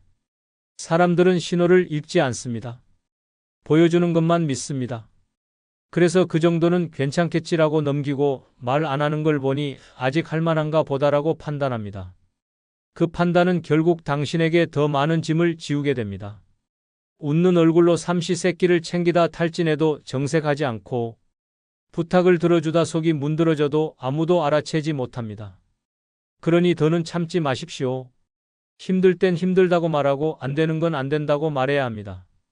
그렇지 않으면 당신의 희생은 누구의 기억에도 남지 않고 당신의 미소는 결국 오해로 남게 됩니다. 강원도 속초에 사는 75세 김말순 씨는 딸과 사위 그리고 두 손주와 함께 살았습니다. 딸 부부는 맞벌이라 늘 바빴고 김 씨는 집안일과 아이 돌봄을 도맡아 했습니다. 하루 세 끼를 차리고 아이들 등하원도 챙기며 지냈지만 입에서는 늘 나는 괜찮아라는 말만 나왔습니다. 하지만 속은 달랐습니다. 허리 통증, 만성 피로, 무기력감까지 찾아왔지만 그는 내색하지 않았습니다. 그러던 어느 날 김 씨는 부엌에서 허리를 삐끗해 주저앉고 말았습니다. 병원에선 과도한 무리라는 진단을 내렸고 물리치료와 약물치료가 시작됐습니다. 그제야 딸이 말했습니다. 엄마, 힘들면 말 좀 하시지 왜 참았어요? 김 씨는 조용히 대답했습니다. 내가 너무 바빠 보였어. 나까지 짐 되고 싶지 않았어. 그 말을 들은 딸은 눈물을 보이며 말했다고 합니다. 엄마가 괜찮다고 해서 진짜 괜찮은 줄 알았어. 그 후 김 씨는 달라졌습니다. 가사노동 분담을 요청했고 손주 돌봄도 주말만 돕기로 했습니다. 치료에 집중하며 자신의 컨디션을 우선하기 시작했고 안 되는 건 안 되라고 분명히 말할 줄 아는 어른이 되었습니다. 그는 말합니다. 웃으며 참는 게 미덕인 줄 알았는데 그게 결국 나만 망치는 일이더라고요. 노년의 침묵은 아무도 구해주지 않습니다. 사람들은 당신이 괜찮다 하면 더 기대고 더 요구합니다. 웃는다고 다 괜찮은 게 아닙니다. 오히려 웃는 사람일수록 더 많이 무너져 있습니다. 그러니 이제부터는 웃기 전에 먼저 말하세요. 나는 괜찮지 않아. 나도 쉬고 싶어. 나도 돌봄이 필요해. 그게 당신의 삶을 지키는 첫걸음입니다. 웃는 얼굴 뒤에 숨은 눈물은 결국 아무도 알아주지 않습니다. 노년엔 웃음보다 용기가 필요합니다. 말할 수 있는 용기, 표현할 수 있는 결심, 독하게 마음먹는 단호함. 그것이 지금 당신에게 필요한 마지막 이유입니다. 이제는 참지 마세요. 당신의 진심은 침묵이 아니라 행동으로 보호받아야 합니다. 노년에 독하게 살아야 하는 두 번째 이유는 한번 양보하면 다음은 당연해지기 때문입니다. 처음엔 작은 부탁이었습니다. 엄마, 이번 달만 좀 도와줘요. 아버지, 일단 저희 앞으로 집 명의만 해놓을게요. 마음은 망설였지만 가족이고 믿는 사이라 생각해 양보했습니다. 하지만 그 한 번의 양보는 습관이 되었고 다음부턴 부탁이 아니라 요구가 되어 돌아옵니다. 그리고 언젠가부터는 왜 이번엔 안 해줘요? 라는 비난으로 바뀝니다. 그제야 깨닫죠. 처음 한 발 물러섰던 그 순간이 내 권리와 내 위치가 무너진 시작이었다는 걸. 사람은 익숙해지면 기대하고 기대가 반복되면 요구합니다. 특히 가족관계 안에서 이 경계는 훨씬 더 빠르게 흐려집니다. 내 돈, 내 시간, 내 건강을 양보했는데 정작 상대는 그것을 사랑이 아닌 책임으로 받아들입니다. 그렇게 희생은 당연해지고 거절은 싸움이 되고 양보는 침묵 속 복종이 됩니다. 노년이 되면 특히 이 패턴에서 빠져나오기가 더 어렵습니다. 지금까지 해줬는데 이제 와서 왜? 라는 반응에 스스로도 죄책감을 느끼기 때문입니다. 하지만 이제는 알아야 합니다. 당신이 무너져야 성립되는 평화는 진짜 평화가 아닙니다. 처음부터 선을 세우고 할 수 없는 건 단호하게 거절하며 양보에는 기준이 있어야 합니다. 그래야 상대도 당신을 함부로 넘을 수 없는 사람으로 인식하게 됩니다. 독함은 나쁜 것이 아니라 나를 지키기 위한 최소한의 방패입니다. 경기도 파주에 사는 71세 하은자 씨는 큰딸 부부의 전세 자금을 위해 3천만 원을 선뜻 내주었습니다. 한 번 도와주는 거니까 괜찮지 하는 마음이었죠. 그런데 몇 달 뒤 둘째 사위도 장모님도 도와주셨잖아요 라며 자연스럽게 돈을 요청했고 심지어 막내는 결혼식 비용 일부를 부담해달라고 말했습니다. 하 씨는 거절하지 못했습니다. 그때마다 한 번 더 마지막이라 생각했지만 결국 자신의 노후 자금은 바닥나고 말았습니다. 어느 날 허리 통증으로 병원에 입원하게 된 하 씨는 정작 자녀들의 방문 한 번 받기 어려웠습니다. 바빠서요. 애 돌봐야 돼서요. 이유는 다양했고 진심 어린 사과는 없었습니다. 퇴원 후 하 씨는 마음을 굳혔습니다. 집 계약을 연장하면서 자녀들 이름으로 묶여있던 등기를 본인 앞으로 다시 돌려놓고 연락이 와도 여유가 없다고 선을 그었습니다. 그리고 말했습니다. 이제는 누구에게도 내 걸 쉽게 주지 않아요. 내가 외롭더라도 다시 무너지진 않을 겁니다. 양보는 선택이지 의무가 아닙니다. 그런데 한번 해주면 그것이 당신의 성격이 되고 기대가 되고 요구가 됩니다. 그리고 거절하는 순간 당신은 매정한 사람이 됩니다. 그렇다면 처음부터 선을 세워야 합니다. 할 수 있는 만큼만, 줄 수 있는 만큼만, 지킬 수 있는 선 안에서만. 그게 진짜 지혜입니다. 노년은 남에게 잘 보이는 인생이 아니라 나를 지키는 인생으로 바뀌어야 할 시기입니다. 한 번의 양보가 평생의 후회가 되지 않도록 지금부터는 기준을 정하고 원칙을 지켜야 합니다. 더는 미안해하지 마세요. 당신의 인생을 결정하는 건 당신입니다. 그리고 그 인생에 불필요한 침입을 막는 단호함, 그게 바로 독하게 살아야 하는 이유입니다.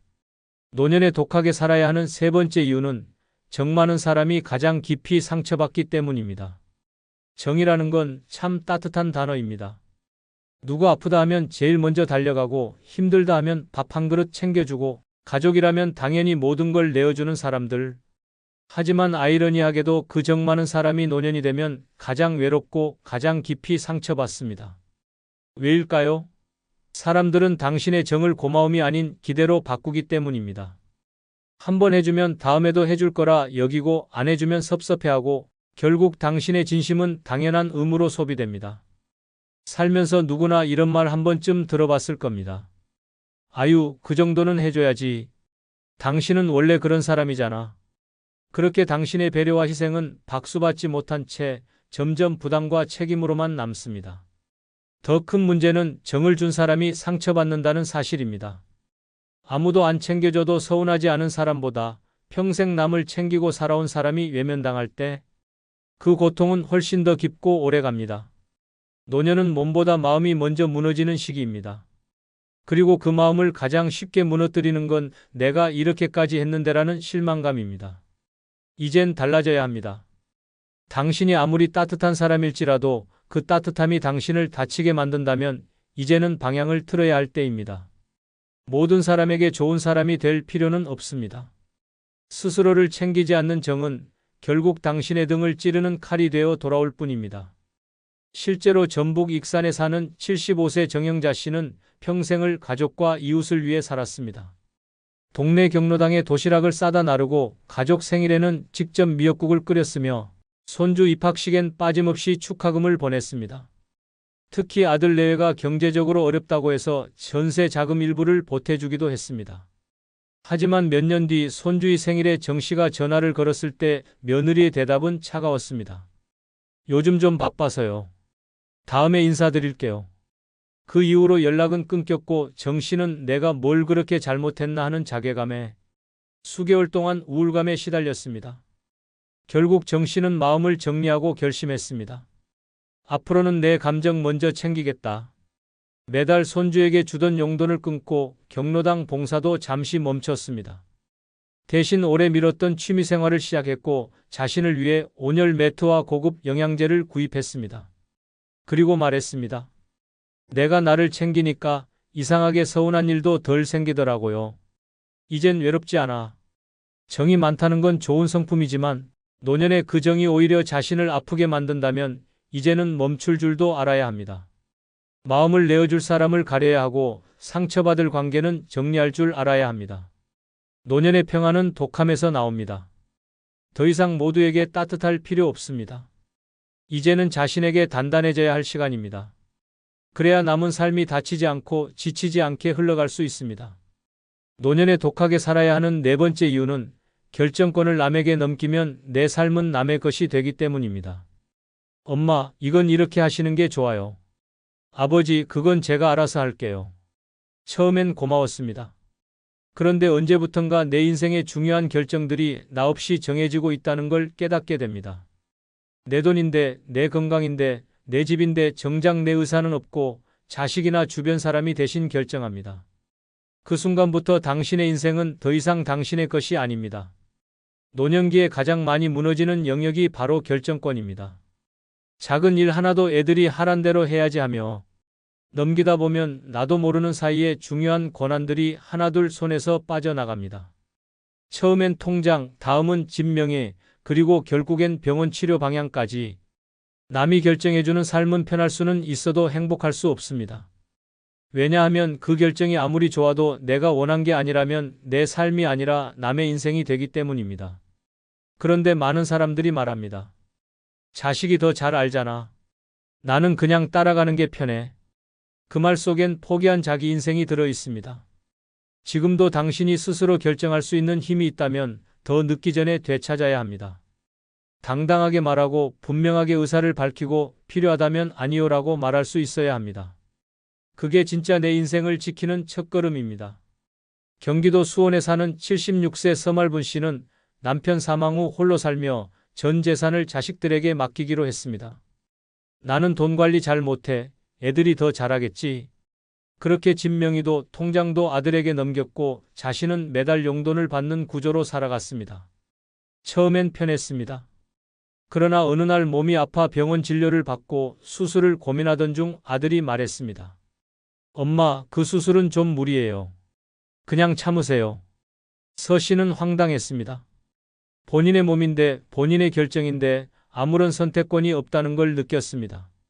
그날 이후 서 씨는 바뀌었습니다. 아들과 상의해 다시 통장 일부를 본인 앞으로 돌려놓고 자신이 원하는 치료를 받았습니다. 심지어 나는 어떤 상황이 와도 연명치료는 원치 않는다는 의향서도 작성했습니다. 이후 그는 말했습니다. 이제야 진짜 내 인생을 내가 사는 것 같아. 누구 허락 없이 내가 결정하는 삶이 이렇게 후련한지 몰랐어. 누가 봐도 효자 자식이, 누구보다 걱정 많은 가족이 당신의 인생을 100% 이해해 줄 수는 없습니다. 당신의 삶은 오직 당신의 것이기 때문입니다. 그리고 그 삶의 방향은 당신이 직접 정해야 비로소 내 인생이 됩니다. 노년에는 편한 길보다 내가 선택한 길이 더 소중합니다. 의견을 참고하는 것과 결정을 넘기는 것은 전혀 다릅니다. 내 인생을 책임질 사람은 결국 나밖에 없습니다. 이제부터라도 당당히 말하세요. 이건 내가 정하겠습니다. 그 한마디가 당신의 남은 인생을 진짜 당신의 것으로 되돌려 줄 것입니다. 그래서 지금 더 독하게 살아야 하는 이유입니다. 노년에 독하게 살아야 하는 다섯 번째 이유는 가장 큰 배신은 가장 가까운 사람에게서 오기 때문입니다. 세상을 오래 살아보면 압니다. 모르는 사람은 마음을 상처내지 않습니다. 진짜 아픈 건 늘 믿었던 사람에게서 생깁니다. 자식, 배우자, 형제, 오래된 친구, 내가 마음을 줬고 전부를 내어줬던 관계에서 돌아오는 차가운 말, 한마디, 무심한 행동 하나가 가슴을 가장 깊게 찌릅니다. 그리고 그 아픔은 쉽게 낫지 않습니다. 그만큼 가까웠기에, 기대가 있었기에 그 배신은 곧 인생 전체를 흔들어 놓습니다. 문제는 이런 상처가 단번에 오는 게 아니라는 겁니다. 처음엔 사소한 말실수처럼 시작됩니다. 그 나이에 뭘 바라세요? 이건 그냥 넘어가요. 그렇게 선을 슬쩍 넘고 무례가 반복되고 결국에는 권리와 감정까지 침범당합니다. 그럼에도 우리는 가족인데 내 사람인데라는 이유로 참습니다. 하지만 끝내 돌아오는 건 무너진 신뢰와 허탈한 고독뿐입니다. 가장 큰 상처는 가장 믿은 사람에게서 온다는 진실을 외면하지 말아야 합니다. 독하게 살아야 한다는 말은 무정하게 살라는 뜻이 아닙니다. 누구에게도 내 마음의 주도권을 넘기지 말라는 뜻입니다. 나는 이런 말이 아프다. 이건 나를 무시하는 것이라는 기준을 명확히 해야 그 누구도 당신을 함부로 대할 수 없습니다. 사람은 절대 당신의 감정을 대신 지켜주지 않습니다. 당신의 마음은 당신이 직접 보호해야 합니다. 그리고 그 시작은 가까운 사람에게조차 선을 긋는 용기입니다. 경기 안양에 사는 70세 정미순 씨는 세 자녀를 홀로 키우며 평생을 희생했습니다. 특히 장남에겐 모든 걸 쏟았고 아들 결혼 후엔 집 한 채를 팔아 혼수에 보탰습니다. 이후 정 씨는 작은 원룸에서 혼자 살며 생활비도 넉넉지 않은 나날을 보냈지만 아들 부부는 찾아오기는커녕 전화 한 통 하지 않았습니다. 어느 날 병원에서 쓰러져 응급실에 실려갔을 때도 며느리는 지금 애 데리고 바빠요. 내일 갈게요. 라고 말했습니다. 정 씨는 그날 밤 병원 침대에서 처음으로 울었습니다. 내가 다 죽어도 이렇게 되는구나. 퇴원 후 정 씨는 전세 계약을 정리하고 노후 자금을 다시 정비했습니다. 아들과 공유하던 계좌를 끊고 자신을 위해 여행 통장을 만들었습니다. 그리고는 오랫동안 미뤘던 제주 여행을 떠났습니다. 그때 눈물이 나더라고요. 내가 왜 이렇게 살았나 싶어서 이제는 나부터 챙기기로 했어요. 이후 정 씨는 말합니다. 멀리 있는 친구보다 가까운 가족이 더 멀 수 있다는 걸 이제서야 알았어요. 우리는 가까운 사람에게서 다치고도 끝내 그들을 변호합니다. 원래 그런 사람이니까 나를 사랑하긴 하겠지. 하지만 상처는 분명히 존재합니다. 가까운 사람이니까 더 아프고 더 조심해야 합니다. 그것이 노년의 인간관계를 지키는 유일한 방법입니다. 누구든 나를 함부로 대하게 두지 마세요. 피가 섞였든 함께 살아왔든 정을 나눴든 간에 당신의 감정은 결코 당연한 게 아닙니다. 이제부터라도 독하게 마음먹고 기준을 세우세요. 가깝다고 해서 허용하지 말고 사랑한다고 해서 무시하게 두지 마세요. 그게 바로 노년의 당신을 지키는 가장 단단한 방패입니다. 노년에 독하게 살아야 하는 6번째 이유는 겸손은 미덕이지만 침묵은 미련이 되기 때문입니다. 우리는 어릴 때부터 이렇게 배웠습니다. 말 아끼는 사람이 지혜롭다. 겸손은 최고의 덕목이다. 그래서 웬만한 일에는 참았습니다. 억울한 말도 넘기고 속상한 일도 웃으며 덮고 내 몫이 줄어들어도 불평하지 않았습니다. 그런데 문제는 그 겸손이 나를 존중받게 하지 않았다는 데 있습니다. 오히려 내가 침묵한 만큼 세상은 더 쉽게 나를 무시하기 시작했습니다. 노년이 되면 말수가 줄어드는 걸 지혜라고 착각합니다. 하지만 아닙니다. 아무 말도 하지 않으면 아무런 의사도 없는 사람처럼 취급받고 결국 중요한 자리에서 의견조차 묻지 않게 됩니다. 병원에서, 가족 안에서, 친구 관계 안에서 당신이 해야 할 말을 하지 않으면 당신의 몫은 사라지고 당신의 존재는 점점 작아집니다. 겸손과 침묵은 전혀 다릅니다. 겸손은 내가 충분히 말할 수 있음에도 말을 아끼는 것이고 침묵은 말해야 할 때조차 입을 닫는 것입니다. 전자는 품격이지만 후자는 손해입니다. 당신이 억울할 때, 서운할 때, 불편할 때 말하지 않으면 아무도 알아주지 않습니다. 오히려 저 사람은 원래 참는 사람으로 낙인 찍히고 결국 손해는 당신이 다 떠안게 됩니다. 충남 논산에 사는 73세 이광분 씨는 그런 침묵의 대가를 뼈저리게 겪은 사람입니다. 큰며느리가 함께 살자고 해서 3년 전 아파트 명의를 며느리 부부 앞으로 바꿔주었습니다. 당시 그는 아무 말도 하지 않았습니다. 자식한테 의심 보일까봐 괜히 말 꺼내면 욕심 많아 보일까봐 겸손하게 넘겼던 겁니다. 그런데 시간이 지나자 며느리는 점점 행동이 달라졌습니다. 눈치를 주고 간섭이 늘고 급기야 여긴 제 집이에요 라는 말까지 들었습니다. 이 씨는 충격을 받았지만 아무 말도 하지 못했습니다. 주변에선 왜 가만히 있었냐고 했지만 그는 말합니다. 그땐 말이 안 나왔어요. 내가 말하면 더 틀어질까봐 그냥 참았던 거죠. 결국 이 씨는 아파트를 나와 월세집을 구해야 했고 그때서야 깨달았습니다. 그때 딱 한마디만 했어도 이렇게까지는 안 됐을 텐데 지금은 생활비를 줄이면서 혼자 사는 삶을 선택했지만 마음속에 남은 후회는 지울 수 없다고 말합니다. 그때의 침묵이 내 인생을 갈라놓았어요. 노년에 말 없는 사람은 존중받지 않습니다. 겸손하게 말하는 사람은 지혜로 기억되지만 침묵하는 사람은 무시당하기 쉽습니다. 이제는 바꿔야 합니다. 불편할 땐 싫다고 말해야 하고 억울할 땐 이건 아닌 것 같다고 말해야 하며 내 의견이 필요할 땐 단호하고 명확하게 말해야 합니다. 그것이 나를 지키는 말, 그것이 존재감을 잃지 않는 법입니다. 그리고 마지막으로 한 가지 부탁드립니다. 쿠팡에서 물건 구입 시 영상 아래에 나오는 아무 제품을 클릭하면 쿠팡으로 연결됩니다. 그리고 여러분이 아무 제품을 구입해도 본 채널에 약간의 수수료가 발생하오니 이런 방법으로 도움 주시면 감사하겠습니다. 그럼 내일 더 좋은 영상으로 모시겠습니다. 형이 어떻게 그럴 수가 있어? 엄마 간병 내가 다 했잖아. 너희는 전화 한 통 없었잖아. 그래도 유산은 반반이야? 그게 형제야? 부모가 돌아가고 나서야 진짜 형제 자매의 민낯이 드러났습니다. 어릴 땐 그렇게 서로 챙겨주던 사이였는데 이제는 카카오톡 프로필조차 보기 싫은 존재가 되어버렸습니다. 물론 모든 형제 자매가 그렇다는 건 아닙니다. 다만 지금까지 형제 자매 때문에 마음 다치고 스트레스 받아온 분들에겐 이 영상이 분명히 남일 같지 않을 것입니다. 형제끼리 싸울 일이 뭐가 있겠냐고요? 부모 병간호, 유산 정리, 자식, 비교, 옛 감정까지 한꺼번에 폭발합니다. 피를 나눴다는 이유로 참아왔던 모든 감정이 터지면 남보다 더 무서운 존재로 변합니다. 이번 영상은 형제 자매가 왜 나이 들수록 가장 큰 상처의 원인이 되는지 그 5가지 이유를 낱낱이 알려드립니다.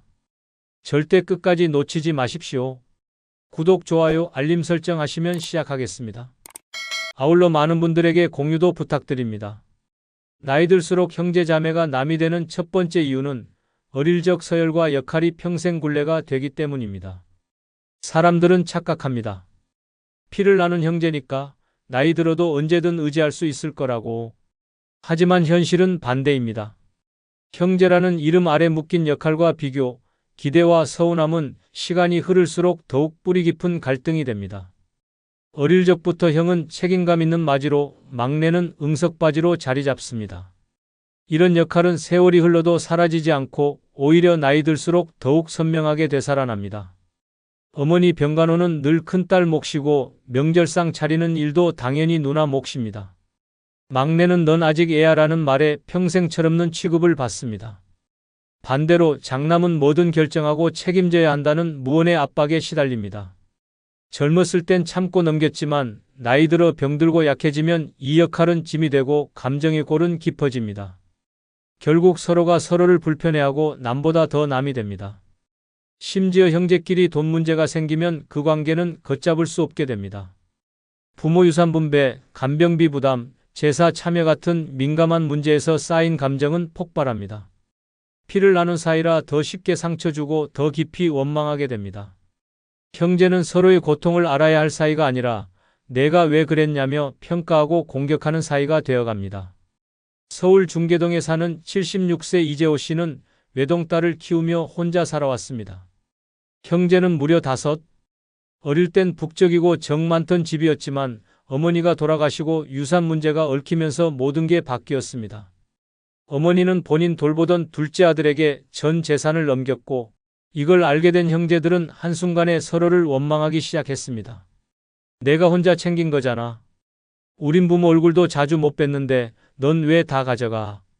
처음엔 말싸움이었고 점점 큰형과 막내 사이에 고성이 오갔습니다. 결국 명절에도 얼굴을 보지 않고 부모 제삿날에도 제각각 따로 음식을 차렸습니다. 그 이후로는 연락이 끊겼습니다. 가족 단체방도 없어졌고 사소한 안부 전화조차 사라졌습니다. 특히 둘째 형은 마음에 깊은 상처를 입었습니다. 그때 그렇게 말할 줄은 몰랐어. 어릴 때 나 아프다고 너희가 손 붙잡고 울던 모습이 아직 기억나는데 이젠 남보다 더 낯설다. 결국 그는 형제들 번호를 전부 차단했고 이재호 씨 역시 이렇게 말했습니다. 형제는 어릴 땐 친구 같지만 나이 들면 낯선 감정의 씨앗이 됩니다. 그냥 지나간 추억 속 사람으로 두는 게 마음 편하더라고요. 가장 깊은 상처는 낯선 이에게서 오는 게 아닙니다. 진짜 아픈 말은 가장 가까운 사람에게서 나옵니다. 그리고 그 가까운 사람이 어느 순간 내 감정을 함부로 휘두르는 존재가 됩니다. 형제는 남보다 더 많은 기억을 공유한 사이이지만 바로 그 기억이 노년에는 고통의 뿌리가 되기도 합니다. 형제라는 이름은 의무가 아닙니다. 과거는 과거일 뿐 그 관계가 나를 아프게 한다면 끊는 것도 선택입니다. 가족이라는 이유로 끌려다니지 마십시오. 피보다 마음이 먼저입니다. 지금 나를 불편하게 만드는 형제 자매라면 그건 이미 남입니다. 그 인연이 나를 갉아먹고 있다면 이제는 내려놓을 시간입니다. 나이 들수록 형제 자매가 남이 되는 두 번째 이유는 돈 앞에서 피보다 이익을 먼저 따지기 때문입니다.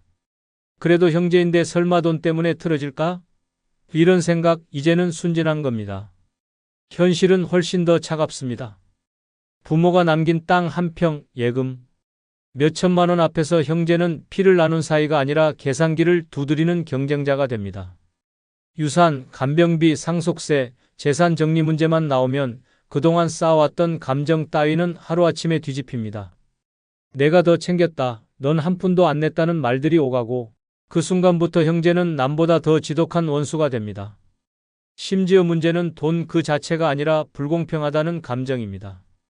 누군가는 부모 곁에서 희생하며 병간호를 해왔고 누군가는 멀리서 전화 한 통 없는 채 살아왔습니다. 그러다 부모가 돌아가시고 갑자기 모든 걸 반반 나누자고 나서면 내가 뭘 위해 희생했는데라는 분노가 폭발합니다. 반대로 아무것도 하지 않았던 형제는 그게 내가 좋아서 한 거잖아라는 뻔뻔한 말로 응수합니다. 이때부터 감정은 회복 불가능한 수준으로 틀어집니다. 형제끼리 돈 문제가 얽히면 단 한 사람이라도 손해봤다고 느끼는 순간 모든 관계가 깨집니다. 그리고 무서운 건 이 상처는 시간이 지나도 아물지 않습니다. 겉으론 아무 일 없는 척해도 속으론 내가 언젠가는 갚아줄 거야라는 분노와 서운함이 남습니다. 명절에도 서로 눈을 피하고 조문도 따로따로 갑니다. 남보다 못한 사이로 변하는 데 걸리는 시간은 단 몇 분이면 충분합니다. 부산 해운대에 사는 79세 김춘식 씨는 여동생 둘과 남동생 한 명이 있습니다. 아버지가 돌아가신 후 어머니가 치매에 걸리면서 본인이 10년 가까이 병간호를 해왔습니다. 병원비, 요양보호사 월급, 약값, 심지어 기저귀 비용까지 모두 김 씨가 부담했습니다. 하지만 어머니가 돌아가신 후 놀라운 일이 벌어졌습니다. 남동생이 갑자기 유산 분할을 요구하며 변호사를 선임한 것입니다.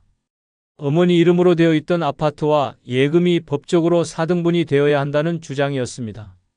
김춘식 씨는 말했습니다. 10년을 지옥처럼 살았습니다. 제 돈으로 어머니를 돌봤고 제 손으로 목욕도 시켰습니다. 그때 그들은 한 번도 오지 않았습니다. 그런데 이젠 돈을 나눠달랍니다. 결국 재산을 나누게 되었고 그날 이후로 김 씨는 형제들과 연락을 끊었습니다. 심지어 조카 결혼식 청첩장이 왔을 때도 그대로 찢어버렸습니다. 그쪽 사람들과는 이제 아무 인연 없습니다. 돈 때문에 사람을 잃었지만 오히려 마음은 편해졌습니다. 이처럼 돈은 사람의 본심을 들춰냅니다. 형제라는 이름으로 얽혀 있어도 결국 자신의 몫을 먼저 따지는 순간 진짜 모습이 드러납니다. 그리고 그 순간부터는 아무리 화해를 시도해도 마음의 금은 이어지지 않습니다. 특히 나이 들어 외롭고 약해질수록 이 갈등은 더 크게 다가옵니다. 피를 나눴는데 이럴 수 있나? 라는 배신감은 더 깊은 상처로 변하고 결국 스스로 마음을 닫게 됩니다. 돈 문제는 인간관계의 진짜 민낯을 드러냅니다.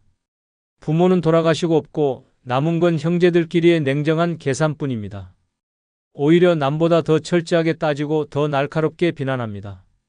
그리고 가장 슬픈 건 이런 과정 속에서 진심으로 나를 아껴주던 사람마저 등 돌릴 수 있다는 사실입니다. 형제는 어릴 적엔 가장 가까운 존재였지만 나이 들어 돈이라는 현실 앞에선 가장 무서운 적이 되기도 합니다. 이제는 착각하지 마십시오. 피보다 중요한 건 마음입니다. 그리고 돈 앞에서 마음이 없는 사람은 이미 남입니다. 이기적인 욕으로 나를 갉아먹는 형제라면 과감하게 끊는 게 내 삶을 지키는 길입니다. 나이 들수록 형제 자매가 남이 되는 세 번째 이유는 삶의 가치관이 달라지면 대화조차 통하지 않기 때문입니다. 같은 부모 밑에서 자랐다고 해서 같은 생각을 갖고 늙어간다는 보장은 없습니다. 오히려 세월이 흐를수록 형제는 전혀 다른 인생을 살아갑니다. 돈을 우선하는 사람, 명예를 좇는 사람, 자식밖에 모르는 사람, 종교나 정치에 빠진 사람. 생각이 달라지면 말도 엇나가고 결국 그 다름은 서로 피하고 싶은 존재로까지 번집니다. 이야기를 나눠보면 알 수 있습니다. 대화 주제가 맞지 않고 말끝마다 불편함이 생깁니다. 넌 아직도 그렇게 살아? 그게 무슨 말이야? 너는 너무 고지식해라는 말들이 무심코 튀어나옵니다. 친해서 하는 말이 아닙니다. 서로의 방식이 불편하고 이해할 수 없기에 튀어나오는 말입니다. 그리고 이 다름은 결국 관계 단절로 이어집니다. 가장 무서운 건 그 다름을 인정하지 않는 태도입니다. 내가 틀렸고 내가 맞다는 식의 고집은 대화를 싸움으로 바꿉니다. 특히 인생 후반부로 갈수록 자신의 가치관에 더 집착하게 되기 때문에 갈등은 점점 더 깊어집니다. 같은 밥을 먹고 자랐어도 삶이 갈라지면 언어도 감정도 공감도 끊어집니다. 결국 가까워야 할 형제는 누구보다 낯선 존재가 됩니다. 대전 유성구에 사는 75세 임경자 씨는 동생들과는 벌써 10년 넘게 왕래가 없습니다. 처음엔 아무 일 아니었습니다. 아버지 제사를 앞두고 모임을 하던 중 둘째 동생이 이제 시대가 바뀌었는데 제사 좀 줄이자고 말했습니다. 이에 대해 임 씨는 부모님께 그렇게 말하지 말라며 강하게 반발했고 막내는 누나가 너무 옛날 사람이라며 불쾌함을 드러냈습니다. 거기서 끝났어야 했지만 이후 모임에서 정치 이야기가 나오자 더 큰 갈등이 터졌습니다. 그런 사고방식이니까 나라가 이 모양이지라는 둘째의 말에 임 씨는 자리에서 벌떡 일어나 나와버렸습니다. 그날 이후로 전화 한 통 없었습니다. 생일, 명절, 부모 기일 아무 연락도 없고 서로의 집 주소도 모를 정도로 관계가 완전히 끊겼습니다. 임 씨는 말합니다. 그 애들이랑은 이제 말이 안 통해요. 얘기하다 보면 스트레스만 쌓입니다. 가족이라도 아니 가족이니까 더 피곤해요. 이처럼 가치관이 충돌하면 피를 나눈 사이라는 사실은 아무 소용이 없습니다. 오히려 더 깊은 감정 싸움으로 번지고 자존심 싸움으로까지 이어집니다. 남이라면 무시하고 넘어갈 수 있는 말 한마디가 형제 사이에서는 심장의 못을 박습니다. 그래도 너는 내 동생이잖아. 내가 오빠인데 그건 아니지 같은 말이 오히려 더 큰 분노를 불러옵니다. 서로 다른 생각을 인정하지 않으면 그 사이엔 벽이 생기고 결국엔 아무 말도 하지 않는 관계가 됩니다. 그리고 시간이 지나면 깨닫게 됩니다.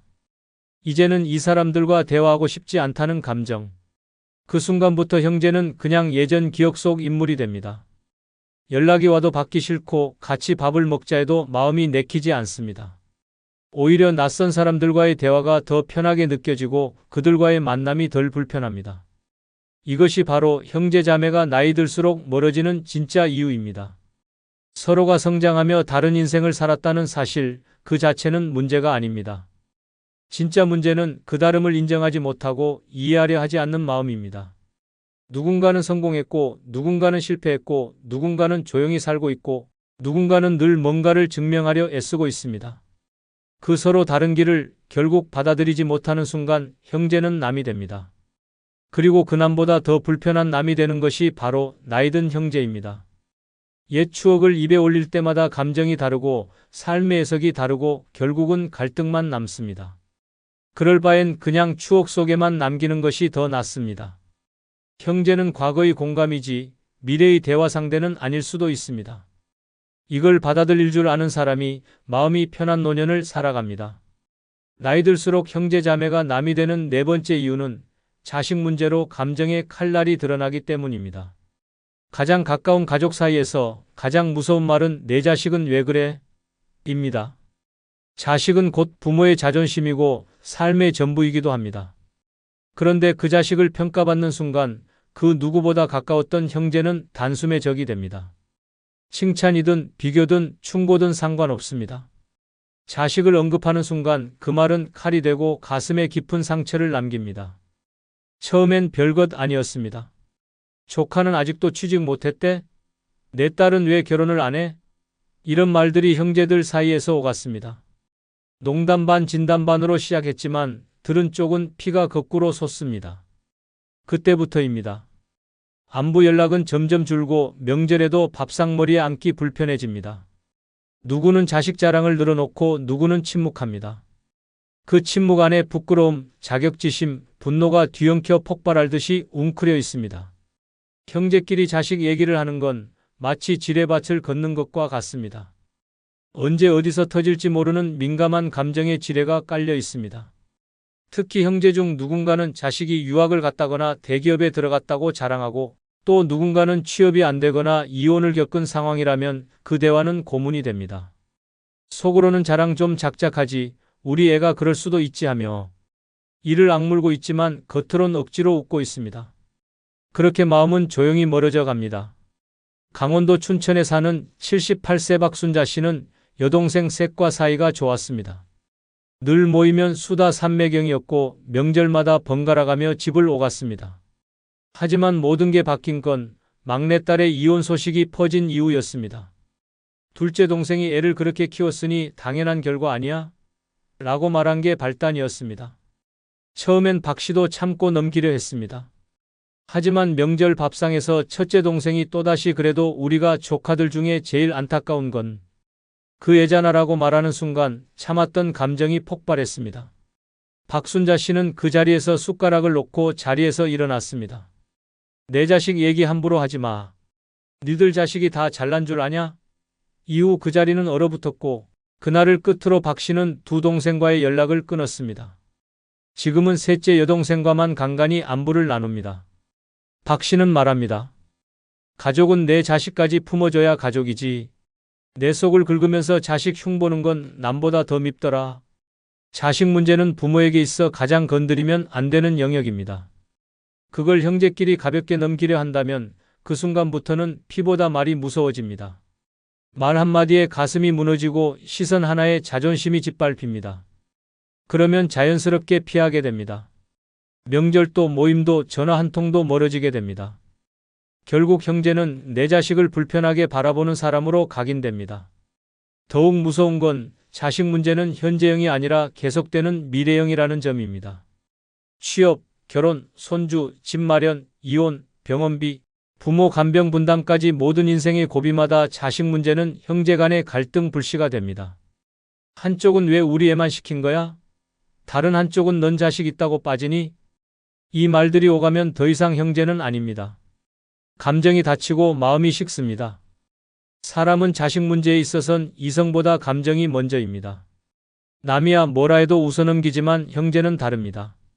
나를 아는 사람이, 내 고통을 겪은 사람이 내 자식까지 평가한다는 사실은 감정을 찢어놓습니다. 그래서 결국 나이 들수록 자식 이야기는 금기어가 되고 그 금기를 깬 형제는 남이 됩니다. 이제는 깨달아야 합니다. 자식 문제로 무너지는 관계는 다시 쌓기도 어렵고 쌓을 필요도 없습니다.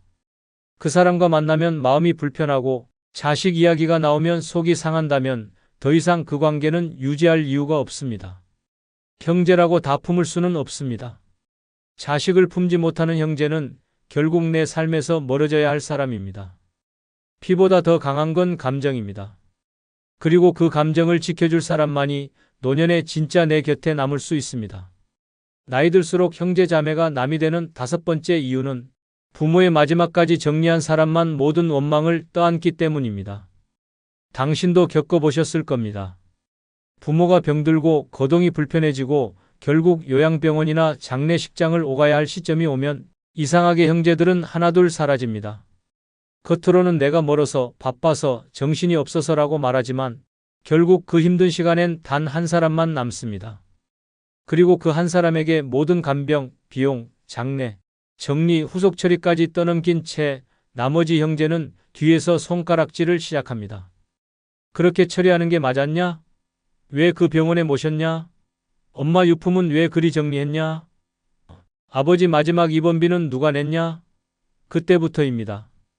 부모의 마지막을 책임진 사람은 은혜도 아닌 원망을 받기 시작합니다.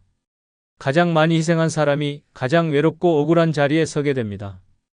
경기도 파주에 사는 74세 정미숙 씨는 8년 전부터 어머니를 모시며 살아왔습니다. 어머니는 치매 3기 진단을 받고 혼자서는 생활이 불가능했습니다. 4명의 형제 중 막내인 정 씨만이 손수밥을 챙기고 기저귀를 갈고 병원 진료를 동행했습니다. 한 달에 평균 90만 원씩 간병비가 나갔고 동생들은 그 사실을 알면서도 다음 달에 보탤게라는 말만 되풀이했습니다. 그러다 어머니가 돌아가시고 정 씨는 장례 준비까지 혼자 감당했습니다. 그제서야 형제들이 장례식장에 나타났습니다. 그리고 충격적인 말을 던졌습니다. 왜 엄마 유언장을 정리 안 했냐? 집 정리는 왜 내가 마음대로 했냐? 돈 쓴 내역 영수증 다 모아와라. 그 순간 정 씨는 울고 싶었습니다. 내가 뭘 잘못했는지 모르겠다는 말이 입 밖으로 새어나왔고 형제들은 서로 얼굴을 붉히며 다퉜습니다. 결국 정 씨는 어머니의 사망 이후 형제들과 연락을 끊었습니다. 통화는 물론 문자도 차단했습니다. 피를 나눈 사이였지만 마음은 다 남이었다는 말을 마지막으로 남기고 지금은 조용히 혼자 지냅니다. 정 씨는 말합니다. 내가 다 책임졌는데 돌아온 건 고맙다는 말이 아니라 왜 그렇게 했냐는 따가운 말뿐이었다. 이젠 가족이고 뭐고 믿지 않는다. 이처럼 부모의 마지막을 정리한 사람은 형제들 사이에서 잔소리 듣는 사람, 뒤끝 남는 사람, 책임 떠하는 사람으로 남습니다. 그 순간부터 사랑은 없고 의심과 불신만 남습니다. 그렇게 마음의 문은 닫히고 형제는 남이 됩니다. 형제 사이가 갈라지는 건 큰 사건이 아닙니다. 부모의 죽음 앞에서 드러나는 무책임과 뻔뻔함, 그리고 그걸 혼자 감당한 사람에게 던지는 싸늘한 말 한마디가 관계를 파괴합니다. 누구도 그동안의 희생은 기억하지 않고 남은 재산과 의무만 가지고 계산기를 두드립니다. 형제는 함께 부모를 보내야 할 사람이지만 현실은 다릅니다. 누군가는 말없이 책임지고 누군가는 뒤에서 평가하며 누군가는 아예 얼굴조차 비추지 않습니다. 그리고 끝나고 나면 그 침묵의 죄책감은 오히려 억지주장으로 뒤바뀝니다. 그때 왜 내게 한마디 상의도 안 했냐? 엄마가 원한 건 그게 아니었을 거다는 말은 모든 걸 감당한 사람을 절망에 빠뜨립니다. 결국 나이 들수록 우리는 깨닫게 됩니다. 가족이라는 이름이 모든 것을 덮어주지 않는다는 걸, 피를 나눴다고 해서 마음까지 나눈 건 아니라는 걸, 부모를 떠나보낸 그 순간 남은 건 추억이 아니라 상처이고 형제는 의지처가 아니라 감정을 짓누르는 존재일 수 있다는 걸 부모의 마지막을 정리한 사람만이 알게 됩니다. 가장 힘들었지만 누구도 알아주지 않는 그 시간 속에서 진짜 외로움이 무엇인지, 그리고 그 외로움 속에서 가장 먼저 등을 돌린 존재가 바로 형제였다는 사실을, 이것이 나이 들수록 형제 자매가 남이 되는 이유입니다. 누구보다 가까웠지만 누구보다 낯설게 변해버리는 이유입니다.